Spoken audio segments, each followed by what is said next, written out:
एक छोटे से गांव में रमेश नाम का एक गरीब किसान रहता था।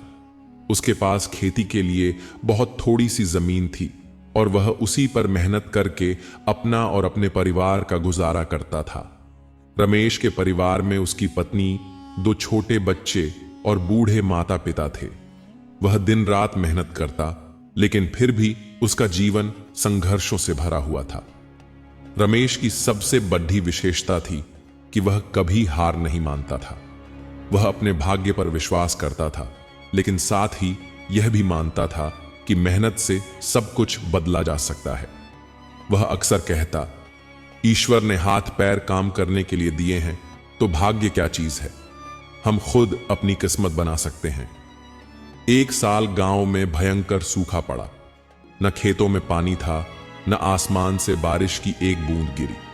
पूरे गांव में हाहाकार मच गया। रमेश के खेत भी सूख गए, उसकी फसलें बर्बाद हो गई। उसके घर में अनाज का एक दाना तक नहीं बचा। रमेश का आत्मविश्वास अब डगमगाने लगा था। वह दिन रात परेशान रहने लगा। उसके माता पिता और बच्चों को भूखा देखकर उसका दिल टूट जाता। वह रोज भगवान से प्रार्थना करता, लेकिन परिस्थितियां और खराब होती गई। एक दिन रमेश ने गांव के एक बुजुर्ग साधु को देखा, जो पेड़ के नीचे बैठे थे। साधु के चेहरे पर अपार शांति थी।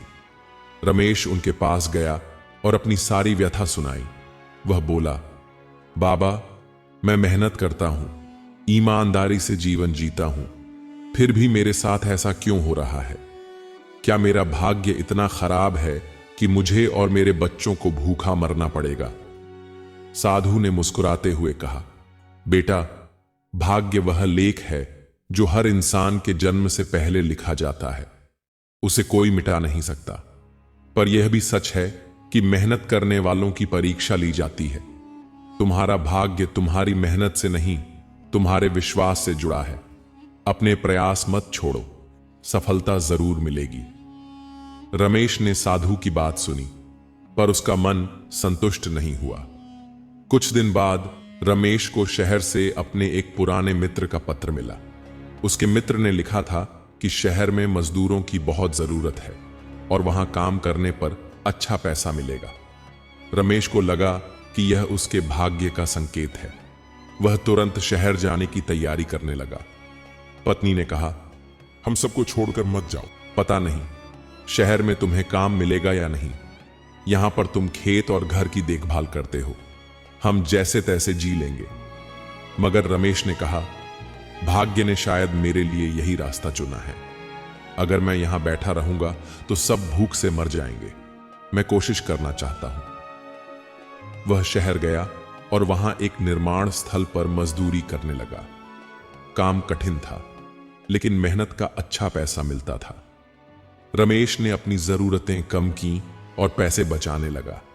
कुछ महीनों बाद उसने इतना पैसा इकट्ठा कर लिया कि वह अपने गांव लौट सके और खेती के लिए कुछ नए उपकरण खरीद सके। जब वह गांव लौटा तो उसके घर वालों की आंखों में खुशी के आंसू थे। रमेश ने नए उपकरणों से अपनी खेती शुरू की। उसी साल अच्छी बारिश हुई और उसकी फसल लहलहा उठी। रमेश को अच्छी आमदनी हुई। धीरे धीरे उसका जीवन सुधरने लगा। गांव के लोग उसकी मेहनत और सफलता की कहानी सुनकर प्रेरणा लेने लगे। रमेश ने महसूस किया कि उसके जीवन की हर घटना पहले से तय थी, लेकिन उसने अपने भाग्य को स्वीकार करते हुए प्रयास नहीं छोड़े। कई वर्षों बाद जब रमेश वृद्ध हो गया तो उसके पोते ने उससे पूछा, दादाजी, क्या भाग्य ही सब कुछ तय करता है? रमेश ने मुस्कुराकर कहा, हां बेटा, भाग्य तो पहले ही लिखा जा चुका है, लेकिन हमें यह नहीं पता कि उसमें क्या लिखा है। हम जो प्रयास करते हैं वही हमें उस भाग्य की ओर ले जाता है। कभी कभी हम सोचते हैं कि हमारी मेहनत ने हमें सफलता दी, पर असल में वह सब हमारे भाग्य का ही हिस्सा था। हमारी मेहनत भी हमारे भाग्य का एक अंग है, इसलिए प्रयास करना कभी मत छोड़ना। उस दिन रमेश को साधु की कही बात याद आई, जिसे वह पहले समझ नहीं पाया था। अब उसे यकीन हो गया था कि भाग्य के लिखे को कोई बदल नहीं सकता। लेकिन इंसान को तब तक मेहनत करनी चाहिए जब तक वह अपने भाग्य को पा न ले। ये कहानी हमें सिखाती है कि भाग्य हमारे हाथ में नहीं है, लेकिन मेहनत करना हमारे हाथ में है। हम अपने जीवन में किस रास्ते पर चलें, यह हमें तय करना होता है। सफलता उसी को मिलती है जो अपने भाग्य पर भरोसा करके अपने कर्म से आगे बढ़ता है। भाग्य और कर्म एक ही गाड़ी के दो पहिए हैं। अगर हम केवल भाग्य पर बैठे रहें और कुछ न करें तो गाड़ी नहीं चलेगी, और अगर हम केवल कर्म करते जाएं पर भाग्य को स्वीकार न करें तो हम अधूरे रह जाएंगे। जीवन में संतुलन जरूरी है। यही इस कहानी की सच्ची सीख है। बहुत समय पहले एक छोटे से राज्य में श्रावस्ती नामक नगर था। यह नगर अपनी समृद्धि और शांति के लिए प्रसिद्ध था। वहां के लोग धर्म और सदाचार में विश्वास रखते थे। उसी नगर में एक गरीब किसान सुमेध रहता था। सुमेध अत्यंत परिश्रमी था, परंतु उसकी किस्मत सदैव उससे रूठी रहती थी। वह जितना अधिक परिश्रम करता, उतना ही उसका दुर्भाग्य उसके सामने दीवार बनकर खड़ा हो जाता। सुमेध की पत्नी सरिता भी उसकी कठिनाइयों में उसका साथ देती थी। वह अपने पति को रोज हिम्मत देती, लेकिन सुमेध के मन में हमेशा एक प्रश्न उठता, क्या मनुष्य अपने भाग्य को बदल सकता है? एक दिन सुमेध ने सुना कि बुद्ध भगवान श्रावस्ती के समीप जेतवन में ठहरे हुए हैं। उनके प्रवचन सुनने दूर दूर से लोग आ रहे थे। सुमेध ने निश्चय किया कि वह भी बुद्ध के दर्शन करेगा और अपने मन की उलझन दूर करेगा। अगली सुबह वह जेतवन विहार पहुंचा। वहां बुद्ध शांत मुद्रा में बैठे थे। उनकी आंखों में असीम करुणा थी, मानो सारा संसार उनका परिवार हो। सुमेध ने विनम्रता से प्रणाम किया और कहा, भगवान, मैं दिन रात परिश्रम करता हूं, फिर भी मेरी झोली खाली रहती है। क्या मैं अपने भाग्य को बदल सकता हूं? बुद्ध ने मुस्कुराकर कहा, सुमेध, जीवन में कर्म और भाग्य का संबंध गहरा है। आओ, मैं तुम्हें एक कहानी सुनाता हूं। फिर बुद्ध ने एक राजा की कथा सुनानी शुरू की। वह राजा अत्यंत न्यायप्रिय और दयालु था, परंतु उसकी कोई संतान नहीं थी। राजा ने वर्षों तक तपस्या की, दान पुण्य किए, फिर भी उसका भाग्य नहीं बदला। अंततः वह निराश होकर एक सन्यासी के पास गया। सन्यासी ने कहा, राजन, भाग्य वह बीज है जो पूर्व जन्मों के कर्म से अंकुरित होता है। इसे कोई मिटा नहीं सकता, परंतु इसे प्रेम, दया और त्याग से सींचा जाए तो यह जीवन में सुखद फल अवश्य देता है। राजा ने सन्यासी के वचन समझे और अपने जीवन को नई दृष्टि से देखने लगा। उसने पुत्र प्राप्ति की चिंता छोड़कर प्रजा को पुत्रवत मान लिया।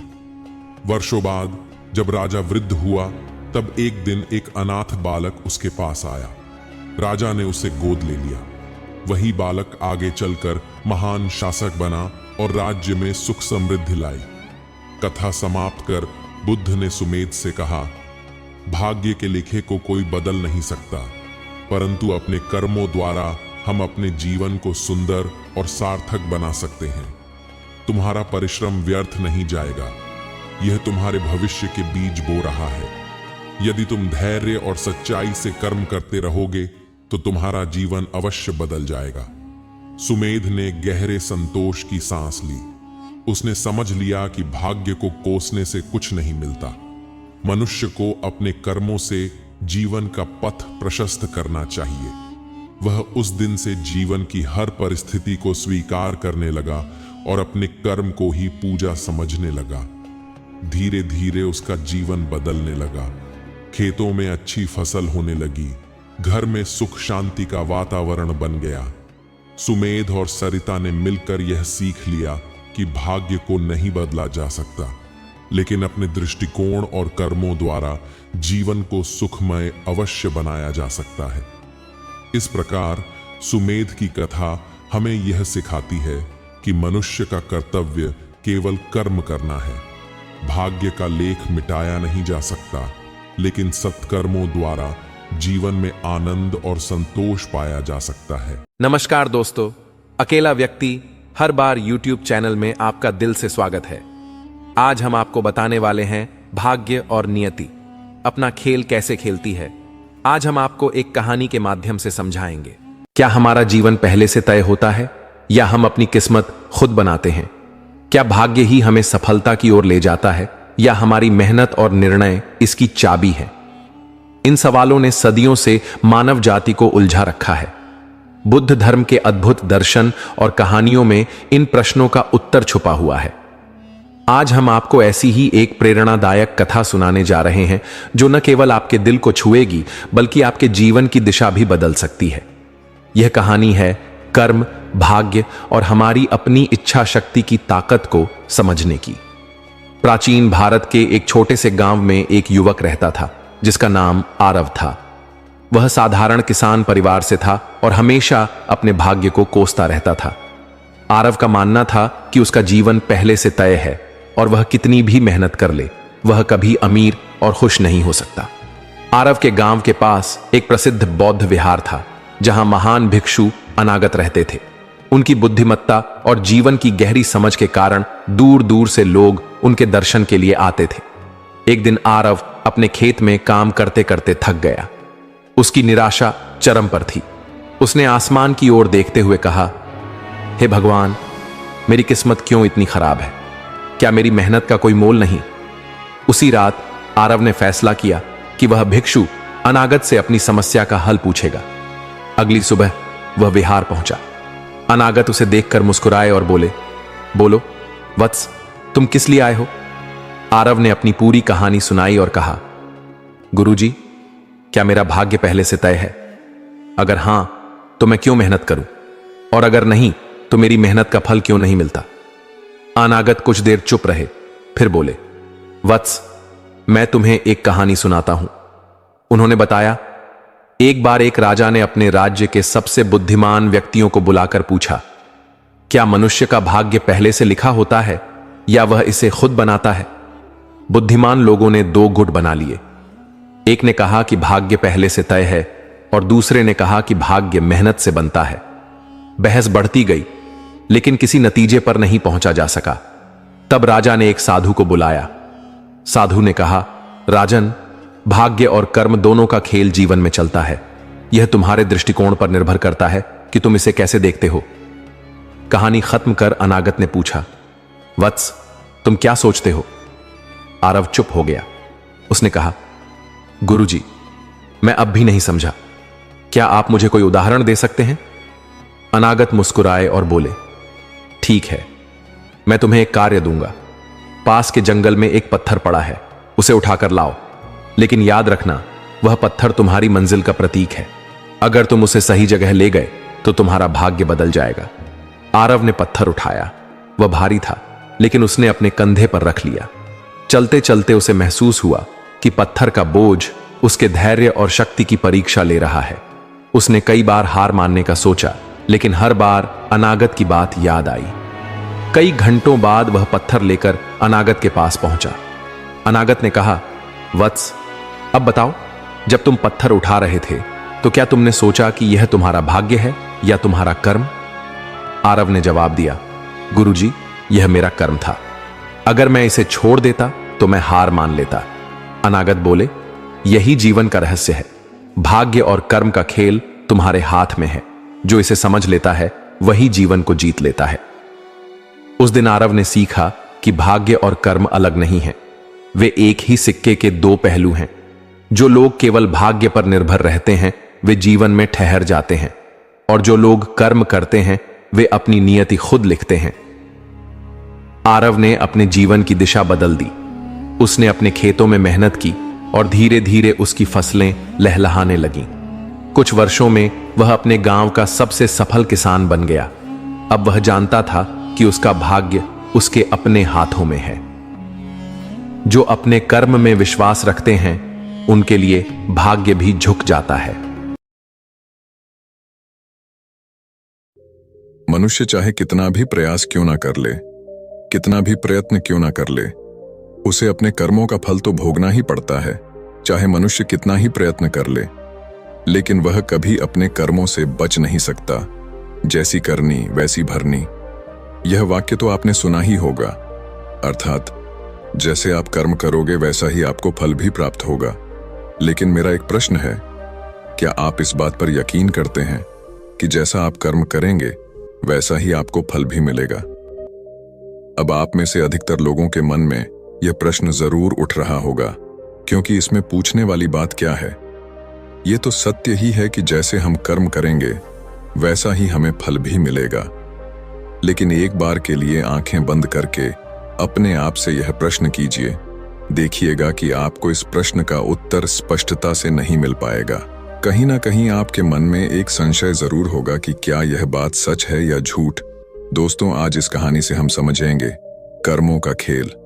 आखिर अच्छे कर्मों का फल अच्छा और बुरे कर्मों का फल बुरा कैसे होता है?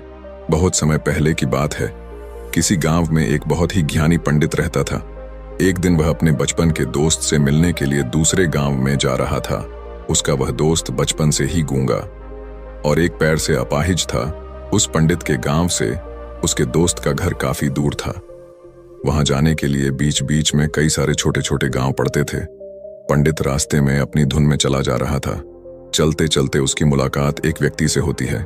रास्ते में उसे एक आदमी मिलता है जो ऐसा लगता था कि वह किसी का इंतजार कर रहा था और वह भी पंडित के साथ चलने लगता है। उस आदमी को देखकर पंडित बहुत खुश हो जाता है। उसने सोचा, चलो अच्छा हुआ, साथ साथ चलने से उसका सफर आसानी से कट जाएगा। बात की शुरुआत करने के लिए उस पंडित ने उस व्यक्ति से उसका नाम पूछा तो उसने अपना नाम धर्मराज बताया। पंडित को यह नाम कुछ अजीब सा लगता है, लेकिन उसने नाम के विषय में कुछ और पूछना उचित नहीं समझा। दोनों धीरे धीरे साथ में चल रहे थे। तभी रास्ते में एक गांव आता है। गांव का प्रवेश द्वार आते ही धर्मराज ने पंडित से कहा, तुम आगे चलो, मुझे इस गांव में एक काम है, मैं तुमसे आगे मिलता हूं। पंडित ने कहा, ठीक है। वह आगे रास्ते में चल देता है। कुछ देर बाद उस गांव में खबर फैली कि एक व्यक्ति को सांड ने अपनी सींग में फंसाकर मार दिया है। जैसे ही सांड ने उस व्यक्ति को मारा, ठीक कुछ ही देर में धर्मराज पंडित के पास आ गया और फिर दोनों चलना शुरू कर देते हैं और चलते चलते एक दूसरे गांव के द्वार पर पहुंच जाते हैं। उस गांव के बाहर एक बड़ा और विशाल मंदिर बना हुआ था। वहां पर आराम करने की सुविधा काफी बढ़िया लग रही थी। पंडित के दोस्त का घर अभी वहां से बहुत दूर था और रात भी होने वाली थी। तो पंडित ने धर्मराज से कहा, रात होने वाली है, पूरे दिन चलते चलते थक भी चुके हैं और भूख भी लग रही है, तो यहाँ पर भोजन करके यहीं पर हम विश्राम कर लेते हैं, फिर सुबह के समय आराम से आगे की यात्रा जारी करेंगे।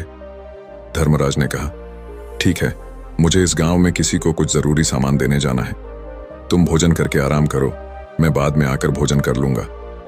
इतना कहकर वह वहां से चला जाता है। लेकिन उसके जाने के कुछ समय बाद, कुछ ही देर बाद धुआं उठता हुआ दिखाई देता है और देखते ही देखते पूरे गांव में आग लग जाती है। पंडित ने हैरानी से सोचा कि यह धर्मराज जहां भी जाता है वहां कोई ना कोई अनहोनी जरूर हो जाती है, कुछ तो गड़बड़ है इस व्यक्ति में। लेकिन पंडित ने रात्रि में धर्मराज से कुछ भी पूछना उचित नहीं समझा और वे दोनों सो गए। सुबह होते ही दोनों फिर से अपनी यात्रा शुरू कर देते हैं। कुछ देर चलने के बाद रास्ते में फिर से एक गांव आता है। धर्मराज ने फिर पंडित से कहा, आप आगे चलिए, मुझे इस गांव में अपने मित्र से मिलने जाना है, मैं अपने दोस्त से मिलने के बाद आगे रास्ते में मिलूंगा। यह कहकर धर्मराज वहां से चला गया। लेकिन पंडित इस बार आगे नहीं गया। वहीं खड़ा होकर धर्मराज को देखता रहा कि वह कहां जा रहा है और क्या करता है। तभी थोड़ी देर बाद लोगों की आवाज सुनाई देने लगी कि एक व्यक्ति को सांप ने काट लिया है और उसकी मृत्यु हो गई है। ठीक उसी समय धर्मराज फिर पंडित के पास पहुंच गया। लेकिन इस बार पंडित से रहा नहीं गया और उसने धर्मराज से पूछ ही लिया कि तुम जिस भी गांव में जाते हो वहां कोई ना कोई अनहोनी जरूर हो जाती है, क्या तुम मुझे बता सकते हो यह ऐसा क्यों हो रहा है? धर्मराज ने कहा, पंडित जी, आप तो मुझे बहुत ज्ञानी मालूम पड़े थे, इसीलिए मैं आपके साथ चलने लगा था, क्योंकि ज्ञानियों का साथ बहुत अच्छा होता है, परंतु आप अभी तक समझ नहीं पाए कि मैं कौन हूं। पंडित ने कहा, मैं समझ गया हूं, लेकिन मुझे कुछ शंका है। अगर आप ही अपना उपयुक्त परिचय दे दें तो मेरे लिए आसानी होगी। तब धर्मराज ने जवाब दिया कि मैं यमदूत हूं और यमराज की आज्ञा से उन लोगों के प्राण हरण करता हूं जिनकी उम्र पूरी हो चुकी है। हालांकि पंडित को पहले से ही इस बात की आशंका थी, फिर भी धर्मराज के मुंह से यह बातें सुनकर वह घबरा गया। लेकिन वह हिम्मत करके पूछता है कि अगर तुम सच में यमदूत हो तो मुझे बताओ, अगली मृत्यु किसकी है? धर्मराज ने जवाब दिया, अगली मृत्यु तुम्हारे उसी मित्र की है जिससे तुम मिलने जा रहे हो, और उसकी मृत्यु का कारण भी तुम ही बनोगे। ये बात सुनकर पंडित सहम गया और सोच में पड़ गया कि अगर सच में यह धर्मराज यमदूत हुआ तो उसकी बात भी सच होगी, और उसके कारण मेरे बचपन के सबसे अच्छे मित्र की मृत्यु हो जाएगी। तो सबसे अच्छा तो यही होगा कि मैं अपने मित्र से मिलने ही ना जाऊं, कम से कम मैं उसकी मृत्यु का कारण तो नहीं बनूंगा। धर्मराज ने मुस्कुराते हुए कहा, तुम जो सोच रहे हो वो सब मुझे पता है, मगर तुम्हारे अपने मित्र से मिलने न जाने से नियति नहीं बदल जाएगी। तुम्हारे मित्र की मृत्यु तो निश्चित है, और वह अगले कुछ ही पलों में घटित होने वाली है। महाकाल के मुंह से ऐसी बातें सुनकर पंडित को झटका लगा, क्योंकि महाकाल ने पंडित के मन की बातें पढ़ ली थीं, जो कि एक सामान्य व्यक्ति के लिए संभव नहीं है। अब पंडित को विश्वास हो गया कि यह धर्मराज सचमुच में यमदूत ही है। जब पंडित को यह पूर्ण विश्वास हो गया कि धर्मराज जी यमदूत हैं तो वह घबरा गया। वह अपने मित्र की मृत्यु का कारण नहीं बनना चाहता था, इसलिए वह पलटकर अपने गांव की तरफ वापस जाने लगा। लेकिन जैसे ही पंडित वापस जाने के लिए मुड़ा, उसने देखा कि उसका मित्र तेजी से उसकी तरफ चला आ रहा है, जो कि पंडित को देखकर अत्यंत प्रसन्न दिखाई पड़ रहा था। अपने मित्र के आने की गति को देखकर पंडित को ऐसा लगा कि जैसे उसका मित्र काफी देर से उसका ही पीछा कर रहा है, लेकिन वह बचपन से ही गूंगा था और एक पैर से लंगड़ा भी था। इसीलिए ना तो वह पंडित को आवाज देकर रोक पाया था और ना ही उस तक पहुंच पा रहा था। लेकिन जैसे ही वह पंडित के पास पहुंचा, अचानक ही जमीन पर गिर पड़ी और तुरंत ही उसकी मृत्यु हो गई। पंडित हक्का बक्का होकर धर्मराज की ओर देखने लगा, जैसे कि वह पूछना चाह रहा हो कि आखिर क्या हुआ। धर्मराज पंडित के मन में उठ रहे प्रश्नों को समझ गया और बोला, तुम्हारे मित्र ने पिछले गांव में ही तुम्हें देख लिया था और वे वहीं से ही तुम्हारा पीछा कर रहा था, लेकिन गूंगा और लंगड़ा होने की वजह से वह तुम तक नहीं पहुंच पाया। उसने अपनी पूरी ताकत लगाकर तुम तक पहुंचने का प्रयास किया, लेकिन बुढ़ापे में बचपन जैसी ताकत नहीं होती, इसलिए दिल का दौरा होने के कारण उसकी मृत्यु हो गई, क्योंकि वह तुमसे मिलने के लिए अपनी सीमाओं को तोड़कर तुम्हारे पीछे भाग रहा था। इसलिए अपने मित्र की मृत्यु का कारण भी तुम ही कहलाओगे। अब पंडित को पूर्णतः यह विश्वास हो गया था कि धर्मराज एक यमदूत है और उसका कार्य जीवों के प्राण हरना है। लेकिन पंडित एक ज्ञानी व्यक्ति था। वह यह भी जानता था कि मृत्यु पर किसी का वश नहीं है, सबको एक ना एक दिन मरना ही है। यही सोचकर उसने अपने आप को संभाल लिया। लेकिन अचानक ही पंडित के मन में अपनी मृत्यु के बारे में जानने की इच्छा हुई, इसलिए उसने धर्मराज से पूछा कि जब मृत्यु मेरे दोस्त की होनी थी तो तुम शुरू से ही मेरे साथ क्यों चल रहे थे? यह प्रश्न सुनकर धर्मराज जोर से हंसा और बोला, मैं तो हर पल हर क्षण सभी के साथ चलता हूं, किंतु लोग पहचान नहीं पाते, क्योंकि लोगों के पास अपनी समस्याओं के अलावा किसी और व्यक्ति, वस्तु या घटना के बारे में सोचने समझने या उसे देखने का समय ही नहीं होता। पंडित ने कहा, तो क्या तुम यह बता सकते हो कि मेरी मृत्यु कब, कहां और कैसे होगी? महाकाल ने कहा, हालांकि किसी भी सामान्य जीव के लिए अपनी मृत्यु के बारे में जानना ठीक नहीं है, क्योंकि कोई भी जीव हो या जानकर, वह अपनी मृत्यु के बारे में जानकर बहुत दुखी हो जाता है। हालांकि तुम जानी व्यक्ति मालूम पड़ते हो, और तुमने जिस तरीके से अपने मित्र की मृत्यु को सहन कर लिया है, उसे देखकर लगता है कि तुम अपनी मृत्यु के बारे में जानकर भी दुखी नहीं होंगे। महाकाल ने कहा, तो सुनो, तुम्हारी मृत्यु आज से ठीक 6 महीने बाद आज ही के दिन किसी दूसरे राज्य में फांसी लगने से होगी, और सबसे हैरानी की बात तो ये होगी कि तुम स्वयं ही खुशी से उस फांसी को स्वीकार कर लोगे। इतना कहकर धर्मराज वहां से चला गया, क्योंकि अब धर्मराज के पास पंडित के साथ चलते रहने का कोई कारण न था। इसके बाद पंडित ने अपने मित्र के शरीर का अंतिम संस्कार किया और यथाशक्ति उसके क्रियाकर्म करके अपने गांव वापस आ गया। लेकिन कोई व्यक्ति कितना भी ज्ञानी क्यों ना हो, अपनी मृत्यु के बारे में जानकर दुखी तो होता ही है, और मृत्यु से बचने का कोई ना कोई उपाय भी खोजता है। तो पंडित ने भी वही किया। क्योंकि पंडित विद्वान था, इसलिए उसकी पहचान उस राज्य के राजा तक थी। पंडित ने सोचा कि राजा के पास तो कई सारे ज्ञानी मंत्री हैं, वह मेरी मृत्यु से संबंधित समस्या का कोई ना कोई समाधान निकाल ही लेंगे। पंडित यही सब सोचता हुआ राज दरबार में पहुंच जाता है और राजा से सारी घटना के बारे में बताता है। राजा ने अपने मंत्रियों को सारी समस्या बताई और उनसे सलाह मांगी। अंत में सभी ने विचार विमर्श करके कहा, अगर पंडित की बात सही है तो उसकी मृत्यु भी 6 महीने बाद ही होगी, लेकिन मृत्यु तो तब होगी जब वह किसी दूसरे राज्य में जाएगा। यदि वह किसी दूसरे राज्य में जाए ही ना तो मृत्यु ही नहीं होगी।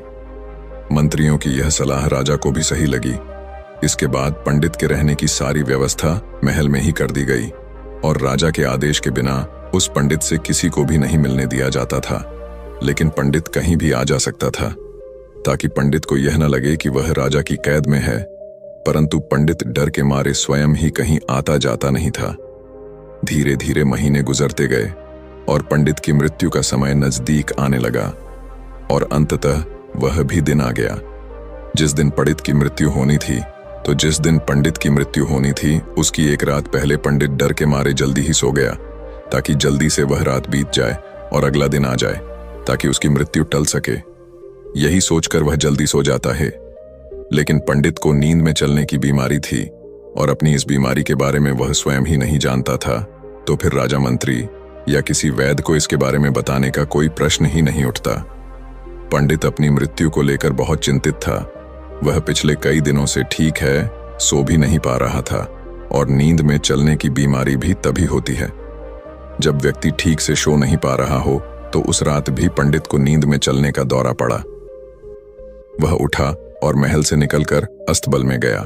क्योंकि पंडित राजा का खास मेहमान था, इसलिए किसी भी पहरेदार ने उसे नहीं रोका और ना ही किसी तरह की कोई पूछताछ की। अस्तबल में पहुंचकर वह सबसे तेज चलने वाले घोड़े की पीठ पर सवार होकर नींद में ही अपने राज्य की सीमा से बाहर दूसरे पड़ोसी राज्य में चला गया। इतना ही नहीं, वह दूसरे राज्य के राजा के महल में पहुंच गया। उस महल के पहरेदार ने भी उसे नहीं रोका और ना ही कोई पूछताछ की। सभी लोग रात्रि का अंतिम प्रहार होने के कारण गहरी नींद में थे। वह पंडित सीधे राजा के सैन्य कक्ष में पहुंचा, जहां राजा और रानी सो रहे थे। वह पंडित वहीं जाकर सो गया। सुबह हुई तो राजा ने पंडित को रानी के बगल में सोया हुआ देखा तो राजा बहुत क्रोधित हो गया। राजा ने पंडित को कैद करने का आदेश दे दिया। पंडित गिरफ्तार हो गया। लेकिन पंडित तो भौचक्का था। उसे तो कुछ समझ नहीं आ रहा था कि आखिर वह दूसरे राज्य में और राजा के सैन्य कक्ष में कैसे पहुंचा। लेकिन वहां उसकी यह सब सुनने वाला कोई नहीं था। अगली सुबह राजा ने पंडित को दरबार में पेश करने का आदेश दिया। कुछ देर बाद उस पंडित को दरबार में लाया गया। पंडित को देखते ही राजा इतना बबूला हो गया कि उसे फांसी पर चढ़ा देने का हुक्म सुना दिया।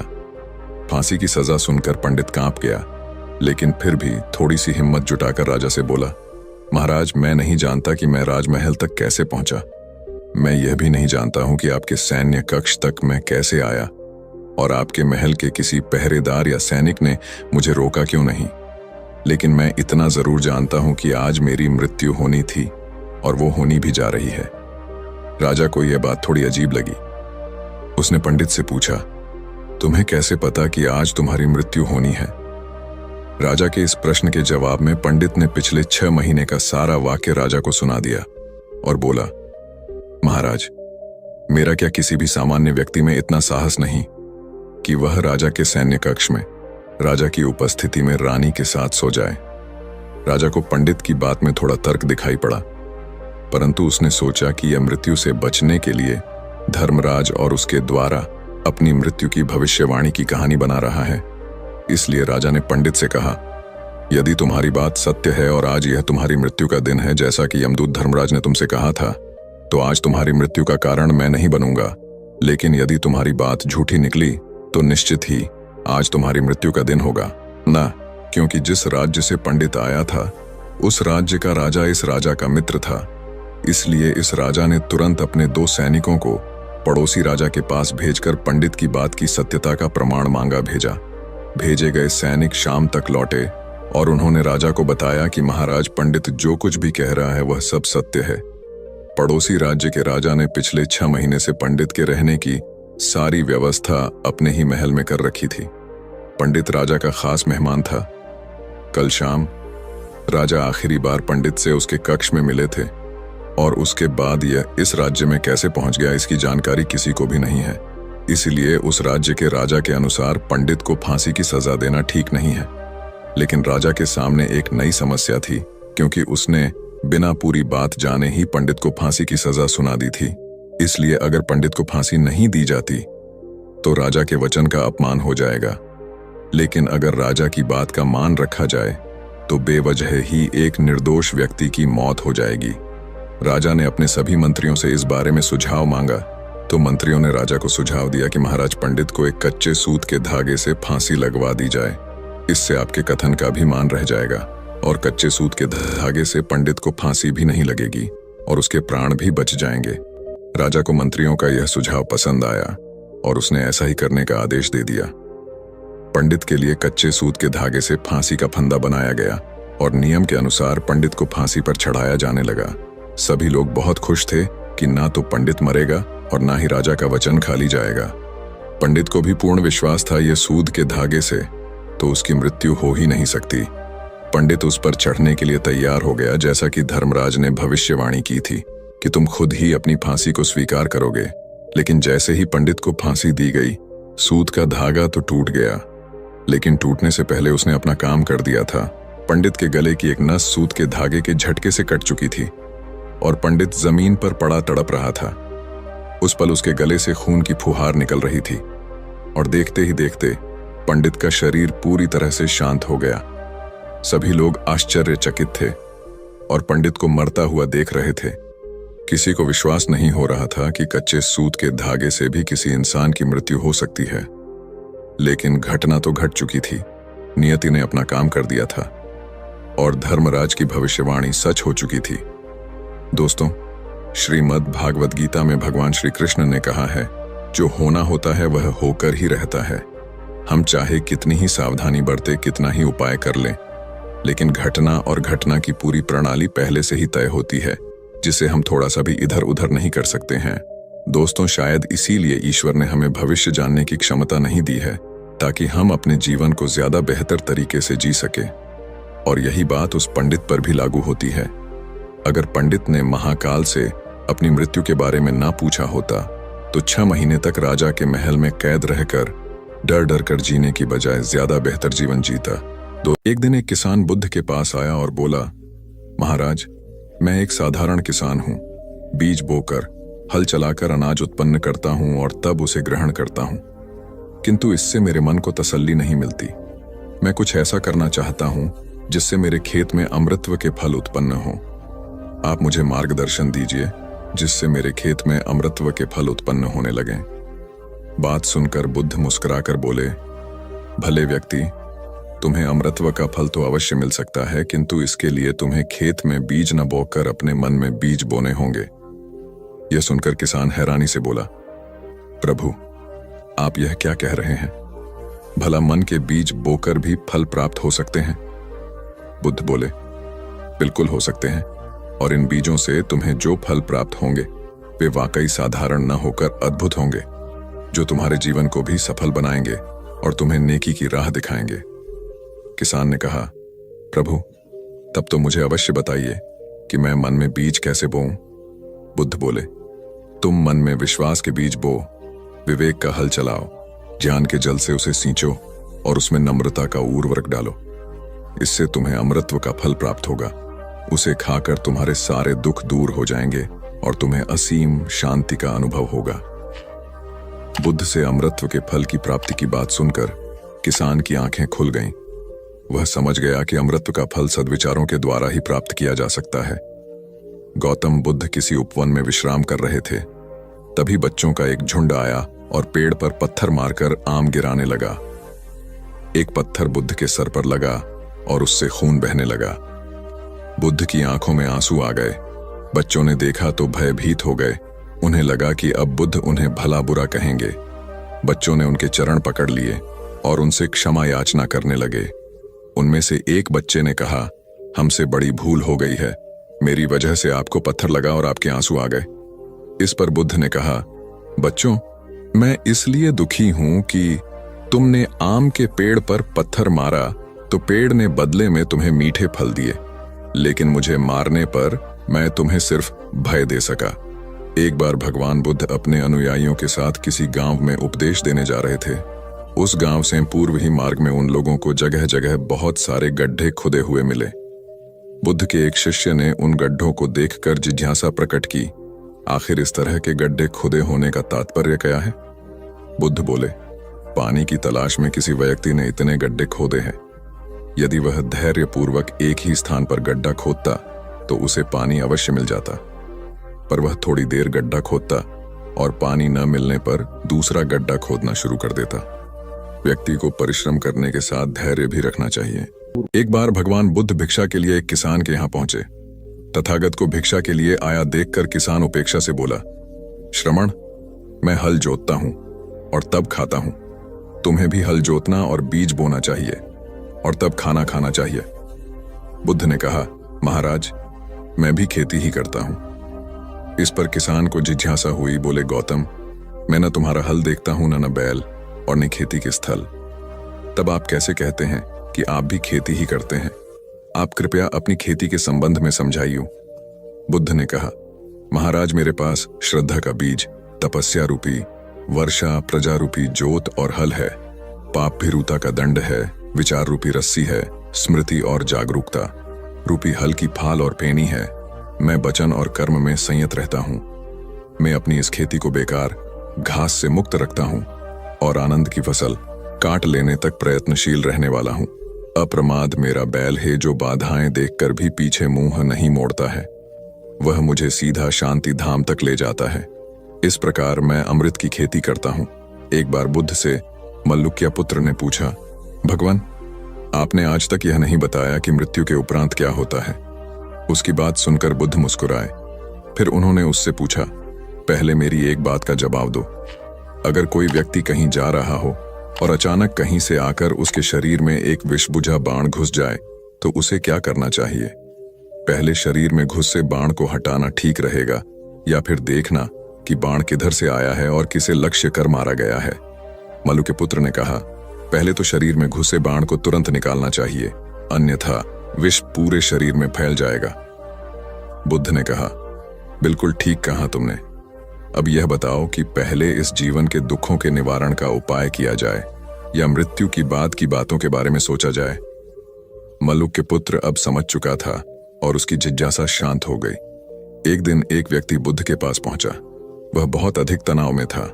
अनेक प्रश्न उसके दिमाग में घूम घूम कर उसे परेशान कर रहे थे, जैसे आत्मा क्या है, आदमी मृत्यु के बाद कहां जाता है, सृष्टि का निर्माता कौन है, स्वर्ग नरक की अवधारणा कहां तक सच है और ईश्वर है या नहीं। उसे इन प्रश्नों के उत्तर नहीं मिल रहे थे। जब वह बुद्ध के पास पहुंचा तो उसने देखा कि बुद्ध को कई लोग घेर कर बैठे हैं। बुद्ध उन सभी के प्रश्नों व जिज्ञासाओं का समाधान अत्यंत सहज भाव से कर रहे हैं। काफी देर तक यह क्रम चलता रहा, किंतु बुद्ध धैर्यपूर्वक हर एक को संतुष्ट करते रहे। बेचारा व्यक्ति वहां का हाल देखकर परेशान हो गया। उसने सोचा कि इन्हें दुनियादारी के मामलों में पड़ने से क्या लाभ, अपना भगवत भजन करें और बुनियादी समस्याओं से ग्रस्त इन लोगों को भगाए। किंतु बुद्ध का व्यवहार देखकर तो ऐसा लग रहा था मानो इन लोगों का दुख उनका अपना दुख है। आखिर उस व्यक्ति ने पूछ ही लिया, महाराज, आपको इन सांसारिक बातों से क्या लेना देना? बुद्ध बोले, मैं ज्ञानी नहीं हूं और इंसान हूं। वैसे भी वह ज्ञान किस काम का जो इतना घमंडी और आत्मकेंद्रित हो कि अपने अतिरिक्त दूसरे की चिंता ही न कर सके। ऐसा ज्ञान तो अज्ञान से भी बुरा है। बुद्ध की बातें सुनकर व्यक्ति की उलझन दूर हो गई। उस दिन से उसकी सोच व आचरण दोनों बदल गए। कथा का सार यह है कि ज्ञान तभी सार्थक होता है जब वह लोक कल्याण में संलग्न हो। महात्मा बुद्ध एक गांव में ठहरे हुए थे। वे प्रतिदिन शाम को वहां पर सत्संग करते थे। भक्तों की भीड़ होती थी क्योंकि उनके प्रवचनों से जीवन को सही दिशा बोध प्राप्त होता था। बुद्ध की वाणी में गजब का जादू था। उनके शब्द श्रोता के दिल में उतर जाते थे। एक युवक प्रतिदिन बुद्ध का प्रवचन सुनता था। एक दिन जब प्रवचन समाप्त हो गए तो वह बुद्ध के पास गया और बोला, महाराज, मैं काफी दिनों से आपके प्रवचन सुन रहा हूं, किंतु यहां से जाने के बाद मैं अपने गृहस्थ जीवन में वैसा सदाचरण नहीं कर पाता जैसा यहां से सुनकर जाता हूं। इससे सत्संग के महत्व पर शंका भी होने लगती है। बताइए, मैं क्या करूं? बुद्ध ने युवक को बांस की एक टोकरी देते हुए उसमें पानी भरकर लाने के लिए कहा। युवक टोकरी में जल भरने में असफल रहा। बुद्ध ने यह कार्य निरंतर जारी रखने के लिए कहा। युवक प्रतिदिन टोकरी में जल भरने का प्रयास करता, किंतु सफल नहीं हो पाता। कुछ दिनों बाद बुद्ध ने उससे पूछा, इतने दिनों से टोकरी में लगातार जल डालने से क्या टोकरी में कोई फर्क नजर आया? युवक बोला, एक फर्क जरूर नजर आया है। पहले टोकरी के साथ मिट्टी जमा होती थी, अब वह साफ दिखाई देती है, कोई गंदगी नहीं दिखाई देती है, और इसके छेद पहले जितने बड़े नहीं रह गए, वे बहुत छोटे हो गए हैं। तब बुद्ध ने उसे समझाया, यदि इसी तरह उसे पानी में निरंतर डालते रहोगे तो कुछ ही दिनों में ये छेद फूल कर बंद हो जाएंगे और टोकरी में पानी भर पाओगे। इसी प्रकार जो निरंतर सत्संग करते हैं उनका मन एक दिन अवश्य निर्मल हो जाता है, अवगुणों के छिद्र भरने लगते हैं और गुणों का जल भरने लगता है। युवक ने बुद्ध से अपनी समस्या का समाधान पा लिया। निरंतर सत्संग से दुर्जन भी सज्जन हो जाते हैं, क्योंकि महापुरुषों की पवित्र वाणी उनके मानसिक विकारों को दूर कर उनमें सद्विचारों का आलोक प्रसारित कर देती है। एक आदमी को बुद्ध ने सुझाव दिया कि दूर से पानी लाते हो, क्यों नहीं अपने घर के पास एक कुआं खोद लेते? हमेशा के लिए पानी की समस्या से छुटकारा मिल जाएगा। सलाह मानकर उस आदमी ने कुआं खोदना शुरू किया, लेकिन 7-8 फीट खोदने के बाद उसे पानी तो क्या, गीली मिट्टी का भी चिन्ह नहीं मिला। उसने वह जगह छोड़कर दूसरी जगह खुदाई शुरू की, लेकिन 10 फीट खोदने के बाद भी उसमें पानी नहीं निकला। उसने फिर तीसरी जगह कुआं खोदना शुरू किया, लेकिन यहां भी उसे निराशा ही हाथ लगी। इस क्रम में उसने 8-10 फीट के 10 कुएं खोद डाले, लेकिन पानी कहीं नहीं मिला। वह निराश होकर बुद्ध के पास गया। उसने बुद्ध को बताया कि मैंने 10 कुएं खोद डाले, मगर पानी एक में भी नहीं निकला। बुद्ध को आश्चर्य हुआ। वे स्वयं चलकर उस स्थान पर आए जहां उसने 10 गड्ढे खोदे हुए थे। बुद्ध ने उन गड्ढों की गहराई देखी और सारा माजरा समझ गए। फिर वे बोले, 10 कुएं खोदने की बजाय एक कुएं में ही तुम अपना सारा परिश्रम लगाते तो पानी कब का मिल गया होता।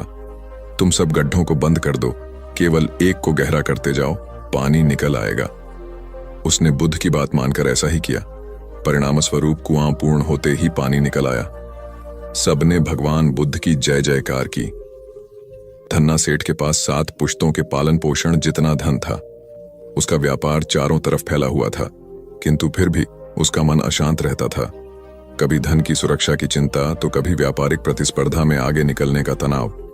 चिंता और तनाव के कारण वह अस्वस्थ रहने लगा। उसके मित्र ने उसकी गिरती दशा देखी तो उसे बुद्ध के पास जाने की सलाह दी। सेठ बुद्ध के पास पहुंचा और अपनी समस्या बताई। बुद्ध ने उसे सांत्वना देते हुए कहा, तुम घबराओ मत, तुम्हारा कष्ट अवश्य दूर होगा, बस तुम यहाँ कुछ दिन रहकर ध्यान किया करो।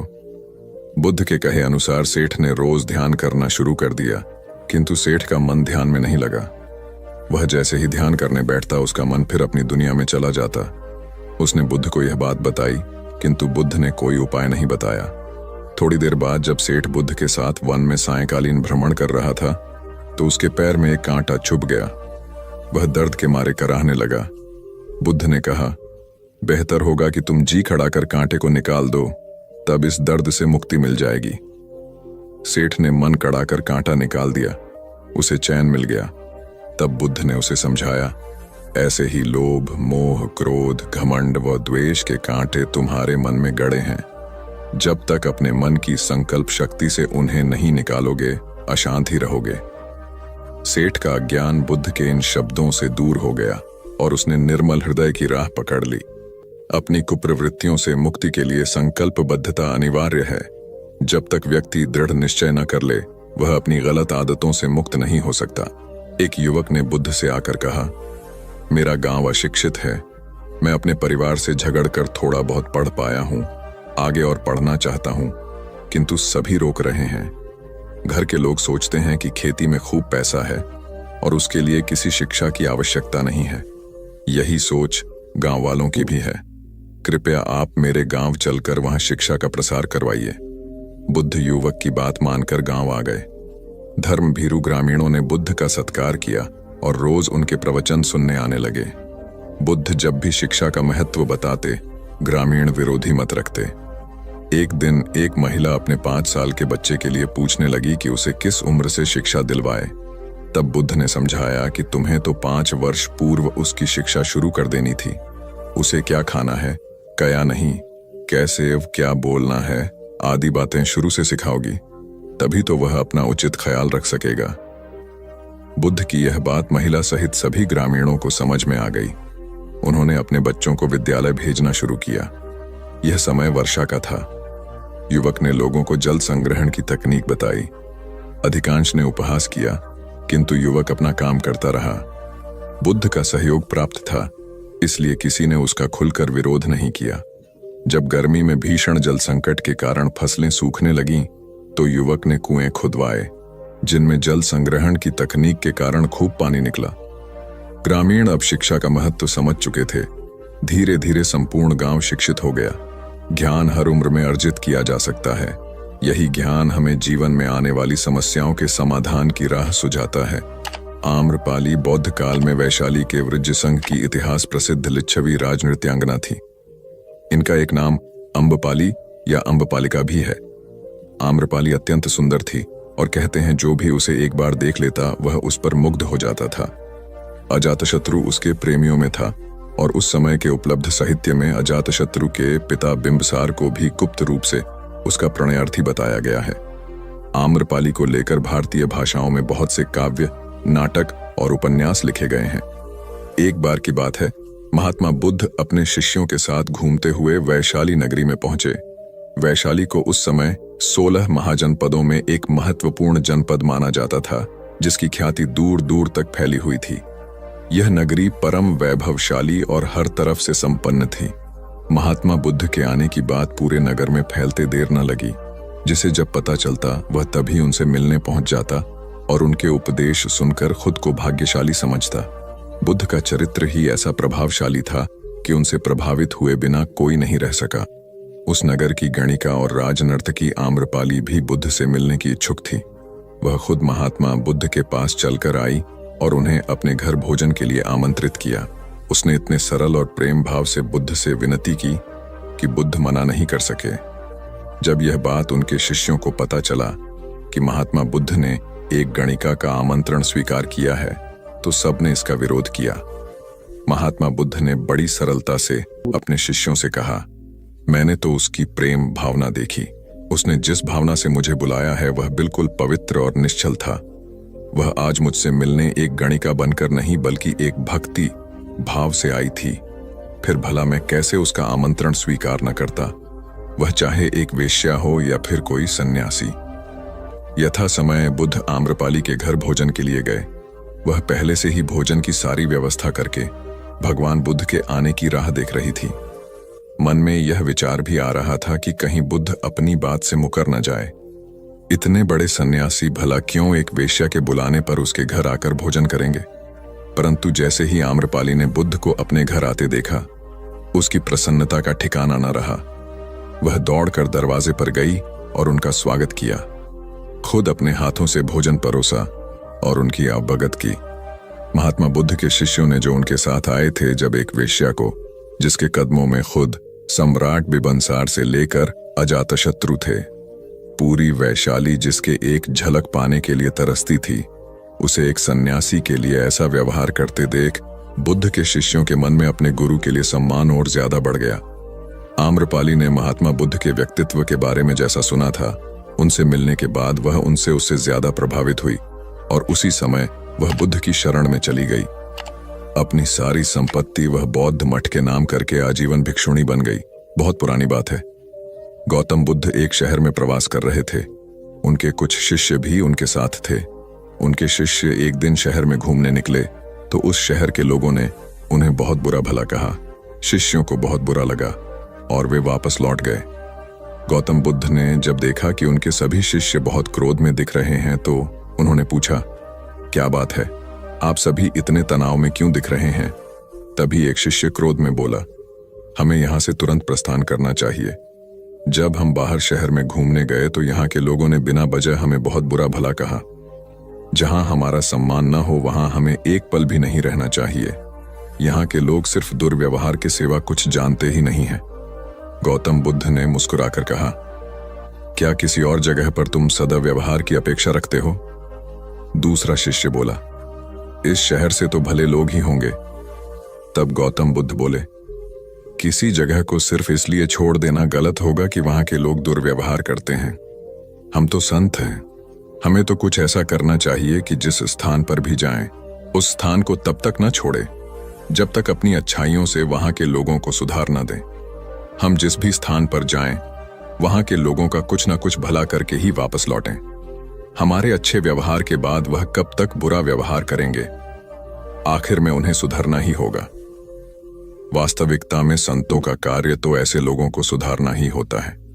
सही चुनौती वो है जब हम विपरीत परिस्थितियों में खुद को साबित कर सकें।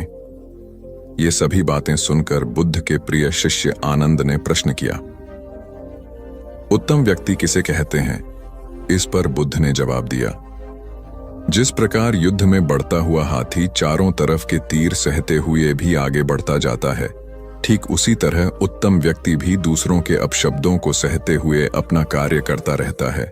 खुद को वश में करने वाले प्राणी से उत्तम कोई और नहीं हो सकता। गौतम बुद्ध की बात शिष्यों को अच्छी तरह से समझ में आ गई और उन्होंने वहां से जाने का इरादा त्याग दिया।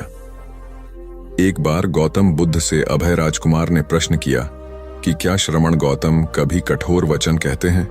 उसने सोच रखा था कि नहीं कहने पर वह बताएगा कि एक बार उन्होंने देवदत्त को नरकगामी कहा था, और यदि हां कहे तो उसने पूछा, जा सकता है कि जब आप कठोर शब्दों का प्रयोग करने से स्वयं को रोक नहीं पाते, तब दूसरों को ऐसा उपदेश कैसे देते हैं? बुद्ध ने अभय के प्रश्न का आशय जान लिया। उन्होंने कहा, इसका उत्तर न तो हां में दिया जा सकता है और न नहीं में। अभय की गोद में उस समय एक छोटा बालक था। उसकी ओर इशारा करते हुए बुद्ध ने पूछा, राजकुमार, यदि दाई के अनजाने में यह बालक अपने मुख में कांट का टुकड़ा डाल ले, तब तुम क्या करोगे? मैं उसे निकालने का प्रयास करूंगा। यदि वह आसानी से ना निकल सकता हो तो बाएं हाथ से उसका सिर पकड़कर दाहिने हाथ की उंगली को टेढ़ा करके उसे निकालूंगा। यदि खून निकलने लगे तो भी मेरा यही प्रयास रहेगा कि वह कांट का टुकड़ा किसी न किसी तरह बाहर निकल आए। ऐसा क्यों? इसलिए कि भंते, इसके प्रति मेरे मन में अनुकंपा है। राजकुमार, ठीक इसी तरह तथागत जिस वचन के बारे में जानते हैं कि यह मिथ्या या अनर्थकारी है और उससे दूसरों के हृदय को ठेस पहुंचती है, तब उसका वे कभी उच्चारण नहीं करते। पर इसी तरह जो वचन उन्हें सत्य और हितकारी प्रतीत होते हैं तथा दूसरों को प्रिय लगते हैं, उनका वे सदैव उच्चारण करते हैं। इसका कारण यही है कि तथागत के मन में सभी प्राणियों के प्रति अनुकंपा है। एक बार वैशाली के बाहर जाते धम्म प्रचार के लिए जाते हुए गौतम बुद्ध ने देखा कि कुछ सैनिक तेजी से भागती हुई एक लड़की का पीछा कर रहे हैं। वह डरी हुई लड़की एक कुएं के पास जाकर खड़ी हो गई। वह हाँफ रही थी और प्यासी भी थी। बुद्ध ने उस बालिका को अपने पास बुलाया और कहा कि वह उनके लिए कुएं से पानी निकाले, स्वयं भी पिए और उन्हें भी पिलाए। इतनी देर में सैनिक भी वहां पहुंच गए। बुद्ध ने उन सैनिकों को हाथ के संकेत से रुकने को कहा। उनकी बात पर वह कन्या कुछ झेंपती हुई बोली, महाराज, मैं एक अछूत कन्या हूं। मेरे कुएं से पानी निकालने पर जल दूषित हो जाएगा। बुद्ध ने उससे फिर कहा, पुत्री, बहुत जोर की प्यास लगी है, पहले तुम पानी पिलाओ। इतने में वैशाली नरेश भी वहां आ पहुंचे। उन्हें बुद्ध को नमन किया और सोने के बर्तन में केवड़े और गुलाब का सुगंधित पानी पेश किया। बुद्ध ने उसे लेने से इनकार कर दिया। बुद्ध ने एक बार फिर बालिका से अपनी बात कही। इस बार बालिका ने साहस बटोरकर कुएं से पानी निकलकर स्वयं भी पिया और गौतम बुद्ध को भी पिलाया। पानी पीने के बाद बुद्ध ने बालिका से भय का कारण पूछा। कन्या ने बताया, मुझे संयोग से राजा के दरबार में गाने का अवसर मिला था। राजा ने मेरा गीत सुन मुझे अपने गले की माला पुरस्कार में दी, लेकिन उन्हें किसी ने बताया कि मैं अछूत कन्या हूं। यह जानते ही उन्होंने अपने सिपाहियों को मुझे कैद खाने में डाल देने का आदेश दिया। मैं किसी तरह उनसे बचकर यहां तक पहुंची थी। इस पर बुद्ध ने कहा, सुनो राजन, यह कन्या अछूत नहीं है, आप अछूत हैं। जिस बालिका के मधुर कंठ से निकले गीत का आपने आनंद उठाया, उसे पुरस्कार दिया, वह अछूत हो ही नहीं सकती। गौतम बुद्ध के सामने वह राजा लज्जित ही हो सकते थे। भगवान बुद्ध देव और मनुष्यों के शास्त्र थे, परंतु सबसे पहले वह मनुष्य थे। मनुष्य बढ़कर देवता बनता है, यह प्राचीन मान्यता थी। आज भी हम मनुष्यत्व के ऊपर देवत्व की बात करते हैं, परंतु बुद्ध ने इस क्रम को पलट दिया। उन्होंने कहा, यह जो मनुष्यता है वही देवताओं का सुगति प्राप्त करना कहलाती है। देवता जब सुगति प्राप्त करता है तब वह मनुष्य बनता है। देवताओं में विलास है, राग, द्वेष, ईर्ष्या और मोह भी वहां है। निर्वाण की साधना वहां नहीं हो सकती। इसके लिए देवताओं को मनुष्य बनना पड़ता है। मनुष्यों में ही देव पुरुष का आविर्भाव होता है, जिनको देवता नमस्कार करते हैं। मानवता धर्म का उपदेश देने वाले बुद्ध स्वयं मानवता के जीते जागते रूप थे। यहां उनके जीवन से संबंधित कुछ प्रसंग दिए जाते हैं, जिनसे उनके व्यक्तित्व में बैठी हुई गहरी मानवता का दर्शन होता है। भगवान का परिनिर्वाण होने वाला है। रात का पिछला पहर है। भिक्षु उनकी शैया को घेरे बैठे हैं। बुद्ध उन्हें उपदेश दे रहे हैं। कह रहे हैं, भिक्षुओं, बुद्ध धर्म और संघ के विषय में कुछ शंका हो तो पूछ लो। पीछे मलाल मत करना कि भगवान हमारे सामने थे पर हम उनसे कुछ पूछ ना सके। कोई शिष्य नहीं बोलता। भगवान 3 बार कहते हैं पर कोई भिक्षु कुछ पूछने को नहीं उठता। भगवान को शंका होती है कि कहीं वे उनके गौरव का विचार करके पूछने में संकोच तो नहीं कर रहे। इसलिए वह कहते हैं, शायद भिक्षुओं तुम मेरे गौरव के कारण नहीं पूछ रहे। जैसे मित्र मित्र से पूछता है वैसे तुम मुझसे पूछो। बुद्ध अपने शिष्यों की समान भूमिका पर आ जाते हैं। उनकी यह विनम्रता मनुष्य धर्म की आधार भूमि है। बुद्ध ने अपने को भिक्षुओं का कल्याण मित्र कहा है, जो उनकी मानवीय सहृदयता और विनम्रता को सूचित करता है। एक दूसरा दृश्य भी उसी समय का है। चंद करमार पुत्र के यहाँ बुद्ध ने अंतिम भोजन किया था। उसके बाद ही उन्हें खून गिरने की कड़ी बीमारी हो गई थी, जो उनके शरीरांत का कारण बनी। बुद्ध को उसके हृदय का बड़ा ध्यान था। भक्त उपासक को यह अफसोस हो सकता था कि उसका भोजन करके ही भगवान का शरीर छूट गया। इसलिए आखिरी सांस लेने से पहले उन्होंने आनंद को आदेश दिया, आनंद, चंद करमार पुत्र की इस चिंता को दूर करना और कहना, आयुष्मान तूने बड़ा लाभ कमाया कि मेरे भोजन को करके तथागत परिनिर्वाण को प्राप्त हुए। जिसके हृदय में अगाध करुणा थी वह ऐसा क्यों न कहता। जिस रात को बुद्ध का परिनिर्वाण हुआ, आधी रात के समय सुभद्र नाम का एक परिव्राजक आया। उसके मन में कुछ शंकाएं थीं। आनंद ने उसे यह कहकर रोक दिया, उन्हें हैरान मत करो, वह थके हुए हैं। भगवान ने आनंद की बात सुन ली। उन्होंने आनंद से कहा, नहीं आनंद, सुभद्र को मना मत करो, मेरे पास आने दो। वह परम ज्ञान की इच्छा से पूछना चाहता है, हैरान करने की उसकी इच्छा नहीं है। पूछने पर जो मैं उसे कहूंगा वह उसे जल्दी ही समझ लेगा। मध्य रात्रि में, उस अवस्था में सुभद्र की तथागत से उपदेश सुनने का सौभाग्य मिल गया। एक बड़ी दुखियारी स्त्री थी। पति, पुत्र, परिवार सब उसका नष्ट हो गया था। मारे दुख के वह पागल हुई फिरती थी। कपड़े पहनने का भी उसे होश न था। उसका नाम पटाचार था। एक दिन घूमते हुए वह बुद्ध के पास जैतवन आराम में आ गई। उस नंगी स्त्री को देखकर लोगों ने कहा, यह पागल है, इसे इधर मत आने दो। बुद्ध ने कहा, इसे मत रोको। जैसे ही वह पास आई, बुद्ध ने कहा, भगिनी, स्मृति लाभ कर। स्त्री को कुछ होश आया। लोगों ने उस पर कपड़े डाल दिए जिन्हें उसने ओढ़ लिया। स्त्री फूट फूट कर रोने लगी। बुद्ध ने अपने उपदेशामृत से उसके शोक को दूर कर दिया। बुद्ध का एक भिक्षु शिष्य था, वक्कली। वह एक बार बीमार पड़ गया। उसने अपने एक साथी भिक्षु के द्वारा भगवान का दर्शन करने की अपनी इच्छा उन तक पहुंचवाई। भगवान उसकी इच्छा पूरी करने उसके पास गए। दूर से भगवान को आता देखकर वक्कली उनका सम्मान करने और उनको आसन देने के लिए चारपाई से उठने की चेष्टा करने लगा।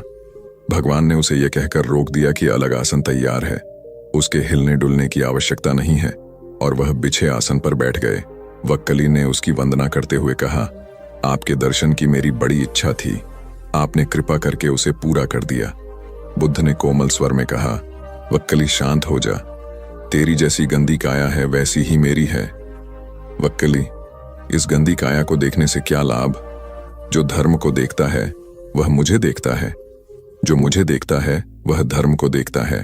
भगवान बुद्ध गृहस्थों के प्रति बड़ी सहानुभूति रखते थे। एक बार सुप्रवासा नामक स्त्री के बच्चा होने वाला था और वह असहा वेदना से पीड़ित थी। उसने अपने पति के द्वारा बुद्ध के चरणों में प्रणाम अर्पित करवाया। भगवान ने उसे आशीर्वाद देते हुए कहा, कोलिय पुत्री सुप्रवास, सुखी हो जाए, चंगी हो जाए। सुखी और चंगी होकर बिना किसी कष्ट के वह पुत्र प्रसव करे ब्राह्मणों के साथ भी उनकी पूरी सहानुभूति थी, जैसे कि विश्व के सभी प्राणियों के साथ उनकी पूरी सहानुभूति थी। बावरी नामक ब्राह्मण के एक शिष्य ने जब अपने गुरु की ओर से भगवान के चरणों में प्रणाम निवेदन किया तो भगवान ने आशीर्वाद देते हुए कहा, शिष्यों सहित बावरी ब्राह्मण सुखी हो, माणवक तुम भी सुखी हो, चिरजीवी हो। बुद्ध के पास छोटा बड़ा जो भी जाता था वह उससे कहते थे, आओ तुम्हारा स्वागत है। भगवान अपनी अंतिम यात्रा में पावा और कुसीनारा के बीच जा रहे थे। रास्ते में उन्हें पुक्कुस मल्लपुत्र नामक व्यापारी मिला। उसने उन्हें एक दुशाला भेंट किया, परंतु भगवान उसे अकेले कैसे आंटते, वह अपने शिष्य आनंद को सम्मानित करना चाहते थे। उन्होंने कहा, पुक्कुस, दुशाले के एक भाग को मुझे ओढ़ा दे, दूसरे को आनंद को। पुक्कुस ने ऐसा ही किया। भूल करने वालों के प्रति भी बुद्ध की अनुकंपा का पार न था। एक बार एक ब्राह्मण ने भगवान को वेरंजा में वर्षावास करने का निमंत्रण दिया। भगवान वहां गए, लेकिन वह ब्राह्मण बहुधंधी था। उसने उनकी कुछ भी सुध बुद्ध नहीं ली। बुद्ध को बड़ा कष्ट हुआ। उन्हें 3 महीने तक कुटा हुआ जौ रोज खाना पड़ा, क्योंकि उस समय वेरंजा में अकाल पड़ रहा था और वह भी उनको और उनके शिष्यों को घोड़ों के व्यापारियों से मिलता था। इतना होने पर भी वर्षावास की समाप्ति पर भगवान बुद्ध अन्यत्र जाने से पूर्व वेरंजा जाकर ब्राह्मण को आशीर्वाद देना नहीं भूले। भगवान बुद्ध के जीवन में ऐसी अनंत घटनाएं मिलती हैं। उनमें हमें उनकी मानवता के दर्शन होते हैं। उनके जीवन में कोमलता की पराकाष्ठा थी और उनकी वाणी में अपर्वु माधुर्य था जो सबको अपनी ओर खींचता था।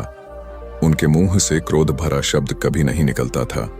वह मनुष्य थे, परंतु मनुष्य की दुर्बलताओं से ऊपर उठ चुके थे। उनके व्यक्तित्व में मानवता की शुभ ज्योत्सना धर्म की स्थिति बनकर चमकी। महात्मा बुद्ध एक बार एक गांव से गुजरे। वहां के कुछ लोग उनसे शत्रुता रखते थे। उन्होंने उन्हें रास्ते में घेर लिया, बेतहाशा गालियां देकर अपमानित करने लगे। बुद्ध सुनते रहे।